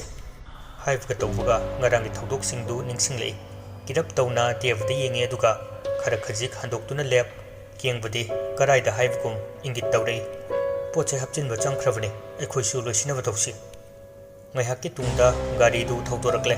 kuina changde leptaba gari ki khonglei tung inna khunna du thadurakpuna mayum lambi tana lakpani ngarangi mataw aduna maram oiraga mihul singsi mata amani adubu thembagi wakhalda devna henkhre kiwa wa oina hairaktaba khaktani pukningdadi mangondagi lapna leivna pharani khalai miyoibagi hona sani iminna ikhongna uruwa thengnarubaduna thajaba sakpa aningba oiba fana sanga thorakle phol lakpagadu paikhaludre humdu lampak machi amada khamduna wakhanai kaina fagane ngasai ainadi simek soida lei haikibani ado deva kamai toba akhoisina kaidi upai lei yengba taredana kari oivado thoba ma lakserani aisu khangde thajaba yaba mi amata leite duni ekhoibu angang na haibugum themba ani duki wata yausilude hotel jaifavana hanglakadaba sing adugi paukhum sem saraba tungda yum yausilakle devagida hana changi itha thajadana chasi ubda devagi apokpiri harauna oktuna chak ising thong sida punna chakrasi haiduna sem sare ꯃꯃꯥꯏ ꯃꯃꯤꯠ ꯐꯧꯇꯥꯗ ꯑꯗꯨꯃꯛ ꯀꯨꯜꯂꯒꯤ ꯃꯌꯨꯝꯗꯨ ꯊꯥꯗꯣꯛꯂꯝꯂꯒ ꯂꯥꯛꯄꯅꯤ ꯑꯗꯨꯅ ꯃꯃꯥꯏ ꯃꯃꯤꯠꯁꯤꯡꯗꯨ ꯇꯥꯊꯣꯛꯂꯒ ꯏꯔꯨꯖꯊꯣꯛꯂꯦ ꯗꯦꯕꯒꯤ ꯀꯥ ꯌꯧꯕꯒ ꯀꯦꯡꯕ ꯐꯣꯟꯗꯨ ꯄꯨꯊꯣꯛꯇꯨꯅ ꯃꯌꯥꯝꯕꯗ call ꯇꯧꯅꯕ ꯍꯣꯠꯅꯩ ꯀꯩꯅꯣ ꯃꯅꯤꯡ ꯆꯪꯈꯤ ꯍꯥꯏꯔꯒ ꯄꯨꯡ 2-3 ꯂꯩꯔꯒ ꯇꯧꯔꯛꯏꯁꯦ ꯀꯅꯥꯒꯤ ꯌꯨꯝꯗꯅꯣꯁꯨ ꯍꯥꯏꯗꯦ ꯃꯤꯁ ꯀꯣꯜ ꯀꯌꯥ ꯂꯩꯒꯦ ꯌꯦꯡꯉꯣ ꯅꯣꯏꯒꯤꯁꯦ ꯐꯖꯅ ꯍꯧꯔꯦꯅꯦ ꯍꯥ ꯅꯣꯏ ꯑꯅꯤꯅ ꯑꯅꯤ ꯑꯣꯏꯈ꯭ꯔꯦ ꯗꯦꯕꯗꯨꯗꯤ ꯅꯣꯏꯒ ꯃꯥꯟꯅꯗꯦꯗꯅ ꯂꯥꯏꯔꯤꯛ ꯂꯥꯏꯁꯨ ꯇꯧꯔꯒ ꯂꯩꯖꯗꯧꯗꯨꯗ ꯋꯥꯔꯛꯇꯕ ꯅꯣꯏ ꯑꯅꯤꯒ ꯁꯪꯒ ꯑꯣꯏꯔꯨꯕꯗꯒꯤ ꯃꯥꯡꯍꯜꯂꯦꯗꯅ ꯃꯌꯥꯝꯕꯒꯤ ꯋꯥꯗꯨꯗ ꯀꯦꯡꯕ ꯈꯔꯗꯤ ꯅꯨꯡꯉꯥꯏꯖꯗꯦ ꯁꯥꯎꯕ ꯁꯥꯎꯗꯕꯗꯤ ꯇꯣꯛꯈ꯭ꯔꯒ ꯄꯣꯛꯃꯤꯟꯅꯕ ꯃꯅꯥꯎꯗꯒꯤ ꯍꯦꯟꯅ ꯂꯨꯝꯅ ꯂꯧꯕꯒꯨꯝ ꯉꯥꯡꯂꯛꯄꯁꯤꯗ ꯇꯤꯡ ꯈꯔ ꯁꯣꯏ ꯑꯗꯨꯕꯨ ꯊꯣꯏꯅ ꯐꯠꯇꯕ ꯂꯝꯁꯤꯟꯗꯅꯕ ꯋꯥꯈꯜ ꯐꯥꯊꯗꯨꯅ ꯁ꯭ꯄꯤꯀꯔꯗꯨ ꯑꯣꯟ ꯇꯧꯏ ꯐꯣꯟꯗꯨ ꯗꯦꯕꯔꯣꯝꯗ ꯊꯥꯡꯖꯤꯜꯂꯤ ꯗꯦꯕꯁꯨ ꯇꯞꯂꯞꯅ ꯗꯥ ꯌꯥꯏꯐꯕ ꯑꯩꯅꯦ ꯅꯅꯥꯎ ꯗꯦꯕꯅꯦ ꯑꯩꯈꯣꯏ ꯑꯍꯨꯝ ꯉꯁꯤ ꯑꯗꯨꯝ ꯍꯜꯂꯛꯑꯦ ꯑꯩꯒꯤꯗ ꯂꯩꯔꯤ ꯉꯁꯥꯏꯗꯣ ꯑꯃꯒ ꯄꯣꯠ ꯆꯩ ꯍꯥꯞꯆꯤꯜꯂꯤꯉꯩꯗꯅꯦ ꯏꯀꯥꯎ ꯀꯥꯎꯔꯨꯔꯦ ꯐꯣꯟꯁꯤꯡꯁꯨ ꯕꯦꯒ ꯃꯈꯥꯗ ꯍꯥꯞꯈꯤꯕ ꯑꯣꯏꯕꯒ ꯀꯣꯜ ꯇꯧꯕꯁꯨ ꯇꯥꯟꯅꯔꯨꯗ꯭ꯔꯦ ꯗꯦꯕ ꯆꯠꯄ ꯆꯠꯇꯕꯒꯤ ꯋꯥ ꯉꯥꯛꯁꯨ ꯅꯠꯇꯦꯅꯦ ꯅꯌꯥꯝꯕꯅ ꯍꯥꯏꯔꯤꯁꯦ ꯌꯨꯝ ꯊꯥꯗꯣꯛꯇꯨꯅ ꯀꯔꯤꯅꯣꯃꯗ ꯆꯠꯇꯧꯔꯦ ꯍꯥꯏꯔꯗꯤ ꯑꯍꯜ ꯂꯃꯟꯗ ꯅꯤꯡꯊꯤꯅ ꯁꯤꯗ ꯆꯠꯅꯤ ꯁꯤꯗ ꯑꯗꯨ ꯑꯗꯥ ꯍꯥꯏꯔꯒ ꯃꯌꯦꯛ ꯁꯦꯡꯅ ꯍꯥꯏꯔꯝꯂꯕꯗꯤ ꯐꯩꯗꯅ ꯌꯦꯡꯉꯨ ꯅꯣꯏꯅꯗꯤ ꯆꯠꯈ꯭ꯔꯦ ꯅꯪ ꯑꯃ ꯒ꯭ꯌꯥꯟ ꯇꯥꯔꯁꯨ ꯑꯃ ꯑꯅꯤꯗꯨꯗꯤ ꯋꯥꯈꯜ ꯇꯥꯕ ꯅꯠꯇꯦꯕ ꯅꯍꯥꯒ ꯑꯣꯏꯔꯦ ꯀꯥꯏꯗ ꯆꯠꯂꯤꯕ ꯀꯅꯥꯒꯤꯗ ꯍꯥꯏꯕꯁꯨ ꯈꯪꯕ ꯅꯠꯇꯦ ꯑꯩꯅ ꯅꯈꯣꯏꯒꯤ ꯅꯃꯥꯟꯅꯕꯁꯤꯡꯗ ꯄꯥꯎ ꯀꯌꯥꯝ ꯂꯧꯏ ꯅꯣꯏ ꯈꯪꯕ ꯅꯠꯇꯦꯅꯦ ꯑꯩ ꯇꯣꯛꯈ꯭ꯔꯣ ꯅꯪ ꯄꯥꯕꯨꯡ ꯑꯗꯒꯤ ꯊꯦꯝꯕꯒꯤ ꯏꯃꯥ ꯕꯕꯥꯁꯨ ꯑꯩꯉꯣꯟꯗ ꯐꯣꯟ ꯇꯧꯔꯛꯂꯝꯃꯤ ꯀꯅꯥꯒꯤ ꯌꯨꯝꯗꯅꯣ ꯀꯅꯥꯒꯤꯗ ꯂꯦꯛ ꯆꯥꯔꯤꯅꯣ ꯍꯥꯏꯅ ꯅꯣꯏꯀꯣ ꯍꯟꯗꯛ ꯃꯇꯥꯡꯁꯦ ꯈꯔ ꯈꯟꯊꯕꯗꯤ ꯌꯥꯔꯕꯅꯤ ꯌꯥꯔꯦ ꯅꯪꯒꯤꯗ ꯂꯩꯔꯦ ꯍꯥꯏꯔꯕꯅꯤ나 ꯆꯥꯛꯇꯨ ꯅꯣꯏꯗ ꯆꯥꯔꯒꯦ ꯍꯥꯏꯔ ꯑꯩ ꯅꯣꯏꯕꯨ ꯂꯧꯕ ꯂꯥꯛꯈꯣꯔꯥ ꯆꯥꯛꯇꯨ ꯑꯩꯈꯣꯏꯗ ꯆꯥꯁꯤ ꯑꯦꯛꯖꯥꯝ ꯂꯣꯏꯈꯤꯕꯗꯒꯤ ꯎꯅꯕꯒ ꯐꯪꯗ꯭ꯔꯦꯅꯦ ꯀꯣꯏꯕ ꯂꯥꯡꯕꯗ ꯗꯥꯏꯐꯥ ꯑꯩꯈꯣꯏꯗ ꯑꯗꯨꯝ ꯆꯥꯔꯒꯦ ꯑꯗꯨꯒ ꯍꯣꯔꯦꯟ ꯅꯨꯡꯁꯥ ꯈꯔ ꯅꯦꯝꯊꯔꯀꯥꯟꯗ ꯑꯩꯈꯣꯏ ꯑꯍꯨꯝ ꯂꯥꯛꯂꯒꯦ ꯌꯥꯔꯦ ꯊꯦꯝꯕ ꯍꯣꯏꯒꯤ ꯏꯃꯥ ꯕꯕꯥꯗꯁꯨ ꯑꯩ ꯄꯥꯎ ꯄꯤꯈ꯭ꯔꯒꯦ ꯅꯣꯏꯅ ꯍꯥꯏꯔꯨꯔꯗꯤ ꯉꯥꯡꯕꯤꯔꯛꯑꯅꯤ ꯃꯇꯨꯡ ꯑꯃꯨꯛ ꯀꯣꯏꯕꯒ ꯆꯠꯂꯨꯔꯅꯨꯀꯣ ꯅꯣꯏ ꯍꯣꯏ ꯗꯥꯏꯐꯥ ꯀꯦꯡꯕ ꯁꯣꯔ ꯍꯣꯟꯗꯣꯛꯏ ꯊꯦꯝꯕꯗꯤ ꯃꯄꯥꯜꯗ ꯊꯣꯛꯂꯨꯒꯦ ꯍꯥꯏꯅ ꯊꯣꯛꯈꯤ ꯗꯦꯕꯒꯤ ꯃꯅꯥꯛ ꯅꯛꯅ ꯃꯥ ꯂꯩꯅꯤꯡꯗꯦ ꯑꯗꯨꯅ ꯃꯔꯝ ꯊꯤꯔꯒ ꯈꯖꯤꯛꯇꯒꯤ ꯂꯥꯞꯊꯣꯛꯅꯕ ꯑꯗꯨꯃꯛ ꯇꯧꯔꯦ ꯑꯗꯨꯕꯨ ꯈꯪꯗꯦ ꯗꯦꯕꯅꯗꯤ ꯉꯔꯥꯡ ꯃꯥꯅ ꯀꯔꯤ ꯇꯧꯈꯤ ꯍꯥꯏꯕ ꯑꯗꯨꯅ ꯊꯦꯝꯕꯒꯤ ꯑꯍꯣꯡꯕ ꯃꯇꯧ ꯑꯁꯤ ꯃꯥꯅ ꯈꯪꯖꯤꯜꯂꯨꯗꯦ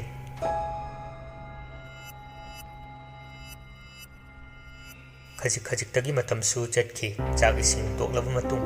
ꯗꯦꯕꯒꯤ ꯌꯨꯝꯗ ꯑꯗꯨꯃꯛ ꯂꯩꯊꯔꯦ ꯅꯨꯡꯊꯤꯜ ꯅꯨꯡꯁꯥ ꯈꯔ ꯍꯥꯏꯊꯔꯛꯂꯕ ꯃꯇꯝ ꯑꯗꯨꯗ ꯊꯣꯔꯛꯂꯝꯃꯤ ꯂꯝꯒꯤ ꯃꯌꯥꯏ ꯌꯧꯔꯛꯂꯕ ꯃꯇꯥꯡ ꯑꯗꯨꯗꯅꯤ ꯊꯦꯝꯕ ꯒꯥꯔꯤ ꯈꯔ ꯇꯞꯊꯩ ꯑꯗꯨꯒ ꯑꯅꯤꯗꯨ ꯇꯥꯟꯅꯕ ꯃꯑꯣꯡꯗ ꯑꯩ ꯌꯨꯝꯗ ꯆꯪꯈ꯭ꯔꯒꯦ ꯏꯁꯥꯁꯦ ꯈꯔ ꯆꯣꯛꯊꯔꯦ ꯗꯦꯕꯅ ꯀꯦꯡꯕꯒꯤꯗ ꯍꯥꯟꯅ ꯆꯠꯂꯨꯁꯤ ꯇꯧꯔꯒ ꯅꯪ ꯅꯁꯥ ꯅꯨꯡꯉꯥꯏꯇ꯭ꯔꯗꯤ ꯅꯪꯒꯤꯗ ꯑꯣꯏꯅ ꯆꯪꯂꯨꯔꯁꯤꯔꯣ ꯌꯥꯅꯤꯡꯗꯕ ꯃꯇꯧꯗ ꯊꯦꯝꯕꯅ ꯌꯥꯅꯤꯗ ꯍꯌꯦꯡ ꯑꯣꯏꯅ ꯐꯖꯅ ꯎꯅꯔꯁꯦ ꯅꯣꯏꯅꯤ ꯑꯗꯨꯝ ꯆꯪꯉꯨꯔꯣ ꯑꯩ ꯍꯥꯏꯖꯤꯟꯈ꯭ꯔꯒꯦ ꯉꯥꯡꯅꯕꯒ ꯅꯪꯗꯦ ꯒꯣꯂꯥꯏ ꯍꯥꯏꯈꯤ ꯂꯝꯕꯤ ꯇꯣꯈꯥꯏꯈꯤꯗꯨꯅ ꯊꯦꯝꯕ ꯃꯌꯨꯝ ꯇꯝꯅ ꯃꯊꯟꯇ ꯊꯧꯈ꯭ꯔꯦ ꯀꯦꯡꯕꯅ ꯇꯞꯂꯞꯅ ꯀꯔꯤꯅꯣꯅꯦ ꯑꯃꯁꯤꯅ ꯀꯩꯅꯣꯝ ꯏꯇꯧ ꯇꯧꯏꯗ ꯌꯥꯔꯦꯁꯦ ꯌꯥꯝ ꯈꯟꯖꯤꯜꯂꯅꯨ ꯅꯪꯁꯨ ꯂꯥꯛꯑꯣ ꯆꯠꯂꯁꯤ ꯅꯣꯏꯗ ꯊꯦꯝꯕꯅ ꯅꯨꯡꯁꯨ ꯅꯨꯡꯖꯥꯅꯅ ꯂꯥꯛꯄ ꯃꯤꯀꯨꯞꯇ ꯌꯨꯝꯗ ꯃꯆꯜ ꯈꯛꯇ ꯃꯥꯡꯒꯣꯜꯗ ꯂꯥꯏꯔꯤꯛ ꯑꯃ ꯄꯥꯔꯒ ꯂꯩꯔꯝꯃꯤ ꯃꯕꯨꯡꯅ ꯏꯊꯥ ꯊꯥꯖꯗꯅ ꯂꯥꯛꯄꯗꯨ ꯎꯕꯗ ꯇꯥꯆꯧ ꯀꯩ ꯂꯩꯔꯛꯀꯦ ꯑꯩꯒꯤ ꯊꯦꯝꯕꯗꯨ ꯈꯨꯝꯗꯦ ꯇꯥꯆꯧ ꯍꯥꯏꯁꯦ ꯂꯥꯛꯀꯦꯅꯁꯨ ꯍꯥꯏꯔꯛꯇꯦ ꯂꯩꯔꯝꯃꯣ ꯑꯩ ꯃꯩ ꯂꯧꯊꯣꯛꯎꯒꯦ ꯃꯩ ꯀꯥꯜꯂꯕ ꯇꯨꯡ ꯏꯃꯨꯡꯗ ꯆꯪꯂꯛꯄ ꯃꯤꯀꯨꯞꯇ ꯇꯥꯆꯧ ꯑꯩ ꯀꯩ ꯂꯩꯔꯛꯀꯦ ꯍꯥꯏꯕꯅꯦ ꯀꯅꯥꯝ ꯂꯩꯇꯕꯅꯤ ꯄꯣꯄꯥꯡ ꯑꯃ ꯄꯤꯔꯨꯅꯤ ꯍꯥꯏꯗꯅ ꯂꯣꯏ ꯆꯠꯅꯈꯤ ꯍꯟꯗꯛꯁꯨ ꯄꯥꯎꯈꯨꯝ ꯄꯤꯗꯦ ꯑꯣ ꯇꯥꯆꯧ ꯆꯟ ꯇꯨꯃꯤꯟ ꯉꯥꯛꯇ ꯂꯩꯌꯨ ꯅꯪ ꯏꯃꯨꯡ ꯇꯝꯅ ꯇꯨꯃꯤꯟꯅ ꯁꯣꯔꯣ ꯆꯪꯈꯤ ꯑꯍꯥꯟꯕ ꯑꯣꯏꯅ ꯃꯕꯨꯡꯒꯤ ꯋꯥꯍꯩꯁꯤ ꯄꯦꯟꯗ꯭ꯔꯦ ꯊꯔꯤꯛ ꯑꯗꯨꯅ ꯄꯥꯏꯔꯝꯕ ꯂꯥꯏꯔꯤꯛꯇꯨ ꯁꯨꯔꯨ ꯅꯩꯁꯤꯜꯂꯒ ꯀꯥꯗ ꯆꯪꯈꯤ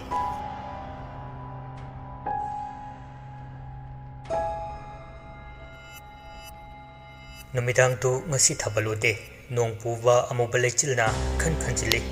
ꯑꯗꯨꯇꯁꯨ ꯅꯠꯇ ꯅꯨꯡꯁꯤꯠ ꯈꯨꯁꯤꯠ ꯑꯃꯁꯨ ꯏꯁꯦꯡ ꯁꯦꯡꯗ꯭ꯔꯤ ꯉꯁꯥꯏ ꯗꯦꯕ ꯀꯦꯡꯕꯒ ꯑꯅꯤ ꯄꯨꯟꯅ ꯂꯥꯛꯄꯗꯨꯗ ꯌꯥꯏꯐꯕꯅ ꯆꯠꯄ ꯌꯥꯔꯣꯏ ꯅꯨꯃꯤꯗꯥꯡꯁꯤꯗ ꯁꯥ ꯊꯣꯡꯕ ꯆꯥꯁꯤ ꯍꯥꯏꯗꯨꯅ ꯍꯥꯏꯈ꯭ꯔꯕꯅꯤ ꯌꯥꯏꯐꯕꯅ ꯊꯦꯝꯕꯁꯨ ꯀꯣꯜ ꯇꯧꯕꯅꯤ ꯑꯗꯨꯕꯨ ꯃꯥ ꯉꯁꯤꯗꯤ ꯌꯥꯎꯔꯔꯣꯏ ꯍꯥꯏꯗꯨꯅ ꯍꯥꯏꯔꯛꯈꯤꯕꯅꯤ ꯆꯥꯛꯆꯥ ꯍꯩꯖꯥꯅꯕꯗ ꯂꯦꯝꯅ ꯊꯥꯗꯕ ꯃꯥꯅ ꯑꯍꯥꯟꯕ ꯑꯣꯏꯅ ꯆꯥꯅꯤꯡꯗ꯭ꯔꯦ ꯍꯥꯏꯔꯕꯗ ꯗꯦꯕ ꯑꯃꯗꯤ ꯀꯦꯡꯕ ꯑꯅꯤ ꯆꯪꯗꯨꯅ ꯊꯦꯝꯕꯒꯤ ꯌꯨꯝꯗ ꯂꯥꯛꯇꯨꯅ ꯍꯥꯏꯔꯕꯅꯤ ꯆꯠꯁꯤ ꯍꯥꯏꯅ ꯑꯗꯨꯕꯨ ꯌꯥꯕ ꯀꯧꯕ ꯂꯩꯈꯤꯗ꯭ꯔꯦ ꯊꯦꯝꯕ ꯍꯌꯦꯡ ꯀꯣꯟꯅ ꯆꯥꯔꯁꯤ ꯑꯩ ꯄꯣꯊꯥꯍꯧꯔꯒꯦ ꯅꯣꯏꯅꯤ ꯑꯣꯏꯅ ꯆꯥꯊꯣꯛꯑꯣ ꯍꯥꯏꯔꯕꯗ ꯅꯨꯡꯉꯥꯏꯇ ꯑꯅꯤꯗꯨꯁꯨ ꯍꯟꯈꯤꯕꯅꯤ ꯊꯦꯝꯕ ꯌꯥꯎꯗ꯭ꯔꯕꯗ ꯆꯥꯔꯣꯏ ꯍꯥꯏꯅ ꯈꯟꯅꯕꯗꯨ ꯌꯥꯏꯐꯕꯒꯤ ꯃꯇꯧꯅ ꯂꯩꯊꯣꯛꯄ ꯉꯝꯗ ꯑꯅꯤꯗꯨꯁꯨ ꯋꯥꯈꯜ ꯈꯔ ꯅꯨꯡꯉꯥꯏꯇꯅ ꯆꯥꯕ ꯇꯥꯔꯦ꯫ ꯊꯦꯝꯕ ꯈꯣꯏꯒꯤ ꯏꯃꯨꯡꯅ ꯆꯥꯛ ꯏꯁꯤꯡ ꯂꯣꯏꯁꯤꯜꯂꯛꯄ ꯇꯥꯟꯖꯥꯗ ꯗꯦꯕ ꯑꯃꯗꯤ ꯇꯦꯡꯕꯅ ꯊꯦꯝꯕꯒꯤ ꯍꯦꯟꯖꯥꯡ ꯁꯔꯨꯛ ꯊꯤꯜꯂꯛꯂꯝꯃꯤ꯫ ꯊꯦꯝꯕꯒꯁꯨ ꯋꯥꯔꯤ ꯇꯧꯒꯦ ꯈꯟꯅ ꯆꯪꯂꯛꯄꯗ ꯃꯃꯤꯠ ꯎꯏꯁꯤꯟ ꯇꯨꯝꯂꯒ ꯂꯩꯔꯝꯕꯅ ꯍꯧꯗꯣꯛꯎꯗ꯭ꯔꯦ ꯑꯅꯤꯗꯨꯁꯨ꯫ ꯋꯥꯔꯦ ꯍꯥꯏꯅ ꯉꯁꯥꯏ ꯍꯥꯏꯈꯤꯕꯅꯤ ꯈꯟꯅ ꯍꯧꯗꯣꯛꯂꯝꯗ ꯊꯦꯝꯕꯒꯤ ꯃꯃꯥ ꯃꯄꯥꯒ ꯋꯥꯔꯤ ꯈꯔ ꯁꯥꯟꯅꯔꯝꯂꯒ ꯆꯠꯈꯤ ꯑꯅꯤꯗꯨ꯫ ꯊꯔꯤꯛ ꯉꯁꯥꯏꯗꯒꯤ ꯃꯄꯥꯜ ꯊꯣꯔꯛꯇ꯭ꯔꯤ, ꯃꯥꯁꯨ ꯃꯁꯥ ꯅꯨꯡꯉꯥꯏꯇꯦ ꯍꯥꯏꯅ ꯏꯃꯨꯡꯗ ꯂꯩꯈꯤꯕꯅꯤ꯫ ꯃꯕꯨꯡꯒꯤ ꯃꯇꯧꯗ ꯄꯦꯟꯗ꯭ꯔꯦ, ꯑꯗꯨꯒꯤꯁꯨ ꯃꯊꯛꯇ ꯍꯧꯖꯤꯛ ꯐꯥꯎꯕ ꯍꯜꯂꯛꯂꯒ ꯃꯆꯜ ꯃꯉꯣꯟꯗ ꯀꯧꯔꯗꯕ ꯑꯁꯤꯅ ꯍꯦꯟꯈ꯭ꯔꯦ ꯋꯥꯔꯧꯕ꯫ ꯆꯥꯛ ꯏꯁꯤꯡ ꯊꯤꯕ ꯂꯣꯏꯔꯕ ꯃꯇꯨꯡꯗ ꯃꯆꯥꯅꯨꯄꯥꯗꯨ ꯊꯣꯔꯛꯇꯤ ꯈꯟꯅ ꯊꯦꯝꯕꯒꯤ ꯀꯥꯗ ꯃꯃꯥꯗꯨ ꯀꯧꯕ ꯆꯪꯂꯛꯏ꯫ ꯉꯁꯥꯏꯗꯒꯤ ꯁꯦꯠꯂꯨ ꯆꯥꯔꯨꯕ ꯐꯤꯔꯣꯜꯁꯤꯡꯗꯨ ꯍꯣꯡꯗꯣꯛꯇꯕꯤꯗ ꯐꯩꯖꯨꯞꯇꯨ ꯈꯖꯤꯛ ꯆꯤꯡꯈꯠꯂꯒ ꯇꯨꯝꯂꯒ ꯂꯩꯕꯗꯨ ꯎꯕꯗ ꯐꯃꯨꯡ ꯅꯥꯀꯜꯗ ꯐꯝꯗꯨꯅ ꯃꯁꯥ ꯈꯖꯤꯛ ꯅꯣꯝꯃꯤ꯫ "ꯏꯕꯨꯡꯉꯣ, ꯏꯕꯨꯡꯉꯣ, ꯇꯥꯕ꯭ꯔꯣ ꯅꯪꯕꯣ? ꯍꯧꯒꯠꯅꯕ ꯇꯧꯅꯦ, ꯃꯇꯝꯁꯤ ꯊꯦꯡꯉꯦ꯫ ꯁꯨꯝ ꯇꯨꯝꯁꯤꯜꯂꯒ ꯅꯁꯥꯁꯦ ꯁꯣꯟꯊꯕꯅ ꯍꯦꯟꯅꯤꯅꯦ꯫ ꯅꯪꯒꯤ ꯅꯇꯥꯎ ꯑꯅꯤꯁꯨ ꯃꯣꯏ ꯆꯥꯗ꯭ꯔꯤꯉꯩꯗ ꯅꯪꯒꯤꯅꯤ ꯍꯥꯏꯗꯅ ꯍꯦꯟꯖꯥꯡ ꯁꯔꯨꯛ ꯊꯤꯜꯂꯛꯑꯝꯃꯦ꯫ ꯍꯧꯒꯠꯂꯣꯅꯦ ꯅꯪꯕꯣ!" ꯍꯥꯏꯔꯝꯕ ꯋꯥꯗꯨ ꯆꯞ ꯂꯦꯞꯈꯤ꯫ ꯑꯗꯨꯒ ꯑꯃꯨꯔꯛꯀꯤ ꯈꯨꯀꯧꯗ "ꯏꯕꯨꯡꯉꯣ!" ꯅꯥꯀꯜ ꯑꯃꯗ ꯃꯅꯤꯅ ꯀꯌꯥ ꯂꯥꯛꯄꯗꯨ ꯑꯌꯨꯛ ꯑꯉꯟꯕꯗꯤ ꯑꯣꯏꯗ꯭ꯔꯦ꯫ ꯃꯀꯣꯛꯅ ꯂꯩꯔꯒ ꯌꯦꯡꯂꯛꯄꯗ ꯍꯅꯨꯕꯤ ꯑꯗꯨꯁꯨ ꯇꯨꯃꯤꯟꯅ ꯊꯣꯡꯖꯤꯟ ꯄꯥꯟꯗꯨꯗ ꯂꯦꯞꯇꯨꯅ ꯃꯄꯥꯜꯗ ꯌꯦꯡꯂꯒ ꯂꯩꯔꯝꯕꯗꯨ ꯎꯏ꯫ ꯇꯞꯂꯞꯅ "ꯀꯝꯗꯧꯔꯦ? ꯀꯔꯤ ꯀꯔꯝ ꯇꯧꯈ꯭ꯔꯦ?" "ꯆꯠꯈ꯭ꯔꯦ, ꯐꯥꯕꯁꯨ ꯉꯝꯍꯧꯗ꯭ꯔꯦ꯫ ꯊꯥꯖꯗꯦ ꯃꯥꯒꯤ ꯃꯅꯥꯛꯇ ꯌꯧꯒꯅꯤ ꯍꯥꯏꯕ." "ꯑꯗꯨꯝ ꯑꯣꯏꯅꯁꯨ ꯑꯃꯒꯤ ꯊꯋꯥꯏ ꯑꯃꯗꯤ ꯁꯠꯇꯕ ꯌꯥꯔꯣꯏ." ꯃꯃꯤꯠ ꯈꯖꯤꯛ ꯀꯥꯡꯈꯠ ꯌꯦꯡꯂꯛꯄ ꯃꯤꯠꯌꯦꯡꯗꯨ ꯄꯥꯎꯈꯨꯝ ꯄꯤꯗꯦ ꯃꯅꯤ꯫ ꯑꯗꯨꯒꯤ ꯃꯍꯨꯠꯇ ꯃꯥꯏꯈꯨꯝꯁꯤꯁꯨ ꯈꯪꯈ꯭ꯔꯦ꯫ "ꯑꯗꯨꯕꯨ ꯀꯔꯤꯕꯨ ꯇꯧꯔꯨꯅꯤ ꯑꯩꯒꯤ ꯃꯊꯛꯇ? ꯑꯗꯨꯛ ꯍꯥꯏꯖ ꯅꯣꯟꯖ ꯀꯨꯏꯅ ꯂꯩꯔꯛꯑꯕꯅꯤ, ꯋꯥꯅꯁꯨ ꯉꯥꯏꯔꯛꯑꯕꯅꯤ꯫ ꯃꯇꯝ ꯂꯣꯏꯔꯅꯤ ꯃꯣꯏꯗꯤ, ꯀꯔꯤ ꯇꯧꯖ ꯉꯝꯃꯨꯅꯤ ꯍꯥꯏꯒꯦ?" ꯄꯥꯎꯈꯨꯝ ꯑꯃ ꯄꯤꯗꯦ ꯅꯨꯄꯤꯁꯤꯁꯨ꯫ ꯃꯥꯏꯊꯣꯡ ꯈꯪꯗꯕ ꯃꯥꯏꯊꯣꯡꯗ ꯍꯥꯟꯅꯒꯤ ꯍꯥꯟꯅ ꯃꯍꯧꯁꯥꯒꯨꯝ ꯑꯗꯨꯃꯛ ꯃꯅꯤ ꯃꯥꯒꯤ ꯃꯇꯧ ꯌꯦꯡꯂꯒ ꯂꯩ꯫ ꯒꯨꯍꯥ ꯑꯗꯨꯗꯅꯤ ꯑꯃꯨꯕ ꯆꯟꯗꯨꯋꯥꯗꯨ ꯉꯣꯔꯣꯡ ꯉꯣꯔꯣꯡ ꯃꯩꯔꯤ ꯊꯣꯛꯅ ꯆꯥꯛꯂꯛꯂꯦ꯫ ꯑꯗꯨꯒ ꯅꯥꯀꯜ ꯑꯃ ꯏꯃꯨ ꯃꯨꯅ ꯆꯥꯛꯊꯦꯛꯈꯤꯕꯅ ꯎꯐꯨꯜ ꯑꯣꯟꯗꯨꯅ ꯃꯥꯂꯪꯂꯛꯇ ꯇꯤꯟꯈꯤ꯫ ꯈꯣꯡꯒꯨꯜ ꯃꯃꯤ ꯑꯗꯨꯒꯤ ꯃꯅꯨꯡꯗ ꯑꯃꯗꯤ ꯃꯃꯤ ꯁꯥꯝꯈꯤ꯫ ꯁꯥꯎꯝ ꯑꯃ ꯅꯥꯏꯅ ꯁꯤꯠꯂꯤ ꯃꯥꯂꯪ ꯅꯨꯡꯁꯤꯠꯁꯨ꯫ ꯌꯨꯝꯕꯤ ꯃꯔꯤ ꯑꯗꯨꯗ ꯑꯗꯨꯛ ꯀꯨꯏꯅ ꯃꯄꯣꯛ ꯀꯥꯏꯗ ꯂꯩꯕꯗꯨ ꯉꯁꯤꯗꯤ ꯑꯃ ꯀꯤꯟꯊꯈ꯭ꯔꯦ ꯃꯈꯣꯜ ꯊꯣꯛꯅ꯫ ꯁꯥꯍꯨꯝ ꯑꯃ ꯅꯥꯏꯅ ꯁꯤꯠꯆꯤꯜꯂꯛꯇꯨꯅ ꯊꯃꯣꯏꯗ ꯖꯛ ꯄꯥꯜꯂꯕꯗ ꯁꯣꯜꯂꯤ ꯁꯣꯜꯂꯤ ꯃꯥꯡꯒꯣꯜꯗ ꯍꯤꯗꯥꯛꯄꯨ ꯆꯤꯡꯅ ꯐꯝꯂꯝꯕ ꯃꯍꯥꯛꯇꯨ ꯈꯪꯍꯧ ꯍꯧꯒꯠꯅꯕ ꯂꯥꯛꯅꯕꯗ ꯃꯁꯥ ꯁꯣꯟꯖꯤꯟꯕꯅ ꯃꯔꯝ ꯑꯣꯏꯗꯨꯅ ꯎꯞꯁꯤꯟꯗꯨꯅ ꯃꯔꯥꯏꯕꯛꯇꯨ ꯏ ꯊꯣꯛꯂꯦ꯫ ꯑꯗꯨꯕꯨ ꯆꯩꯅꯥꯈꯪꯗ ꯑꯃꯨꯛ ꯍꯧꯒꯠꯇꯨꯅ ꯊꯣꯡꯒꯥꯜ ꯇꯝꯅ ꯈꯧꯔꯥꯡꯕ ꯃꯤꯠꯌꯦꯡ ꯑꯃꯒ ꯂꯣꯏꯅꯅ ꯌꯦꯡꯂꯛꯂꯦ꯫ ꯃꯤꯠꯌꯦꯡ ꯑꯃꯅ ꯌꯦꯡꯂꯤꯕꯅꯤ ꯃꯥꯒꯤ ꯊꯣꯡꯒꯥꯜꯗ ꯀꯅꯥꯒꯨꯝꯕ ꯑꯃ ꯂꯥꯛꯈꯤꯅꯤ ꯈꯟꯅ꯫ ꯊꯪꯅꯕ ꯅꯨꯃꯤꯠꯀꯤ ꯑꯌꯨꯛꯅꯤ꯫ ꯆꯥꯛ ꯇꯣꯛꯂꯕ ꯇꯨꯡ ꯗꯦꯕ ꯑꯃꯗꯤ ꯀꯦꯡꯕ ꯊꯦꯝꯕꯒꯤ ꯌꯨꯝꯗ ꯂꯥꯛꯏ꯫ ꯉꯁꯥꯏꯗꯒꯤ ꯀꯣꯜ ꯇꯧꯕꯅꯤ, ꯑꯗꯨꯕꯨ ꯑꯣꯛꯂꯛꯇꯦ꯫ ꯍꯛꯆꯥꯡ ꯀꯝꯗꯧꯔꯕꯖꯥꯠꯅꯣ ꯍꯪꯒꯦ ꯈꯟꯕꯅꯤ꯫ ꯀꯣꯜꯁꯤ ꯐꯥꯎꯗꯤ ꯑꯣꯛꯂꯛꯄ ꯌꯥꯕꯅꯤ ꯃꯥꯁꯨ, ꯊꯑꯣꯏꯟꯀꯤ ꯇꯧꯔꯤꯔꯁꯨ ꯈꯪꯗꯦ꯫ ꯍꯣꯏ ꯍꯥꯏꯕꯒꯨꯝ ꯃꯀꯣꯛ ꯅꯣꯝꯃꯤ ꯀꯦꯡꯕ꯫ ꯑꯗꯨꯒ "ꯑꯗꯣ ꯗꯦꯕ, ꯗꯗꯥꯅꯗꯤ ꯀꯝꯄꯤꯇꯤꯇꯤꯚ ꯑꯦꯛꯖꯥꯝ ꯑꯃ ꯍꯥꯏꯕꯅꯤ ꯌꯥꯎꯅꯕ ꯍꯥꯏꯅ꯫ ꯑꯗꯣ ꯑꯩꯈꯣꯏ ꯑꯍꯨꯝ ꯈꯟꯅꯔꯣ ꯍꯥꯏ꯫ ꯉꯔꯥꯡ ꯍꯥꯏꯔꯛꯄꯗꯣ ꯅꯪ ꯀꯝꯗꯧꯕ?" "ꯌꯥꯏ ꯀꯩꯅꯣ, ꯌꯥꯎꯁꯤ." ꯃꯀꯣꯛꯇꯨ ꯍꯥꯏꯐꯦꯠ ꯈꯣꯠꯂꯤ ꯀꯦꯡꯕ꯫ ꯍꯩꯅꯕ ꯑꯣꯏꯗꯦ ꯇꯣꯄꯤꯛꯁꯤ꯫ ꯂꯥꯏꯔꯤꯛ ꯍꯩꯕ ꯖꯥꯠꯁꯤꯃ ꯁꯣꯛꯆꯔꯣꯏ ꯊꯦꯡꯖꯔꯣꯏꯅ ꯂꯩꯈ꯭ꯔꯕꯅꯤ꯫ ꯍꯥꯏꯅ ꯍꯥꯏꯅ ꯋꯥꯔꯤ ꯑꯃꯗꯒꯤ ꯑꯃꯗ ꯊꯦꯝꯕꯒꯤ ꯊꯣꯡꯒꯥꯜ ꯌꯧꯁꯤꯜꯂꯛꯄ ꯃꯇꯥꯡꯗꯅꯤ ꯌꯨꯝꯂꯣꯟ ꯀꯩꯔꯣꯟꯅꯕ ꯃꯤꯁꯤꯡ ꯑꯉꯧꯕ ꯐꯤꯖꯣꯜ ꯁꯦꯠ ꯆꯥꯗꯨꯅ ꯑꯍꯜ ꯂꯃꯟ ꯖꯣꯟꯅ ꯊꯦꯝꯕꯒꯤ ꯌꯨꯝꯂꯣꯝꯗ ꯆꯪꯅꯈꯤ꯫ ꯀꯩꯗꯧꯔꯕ ꯌꯥꯎꯔꯕꯖꯥꯠꯅꯣ ꯈꯜꯂꯤ ꯑꯅꯤꯁꯤ꯫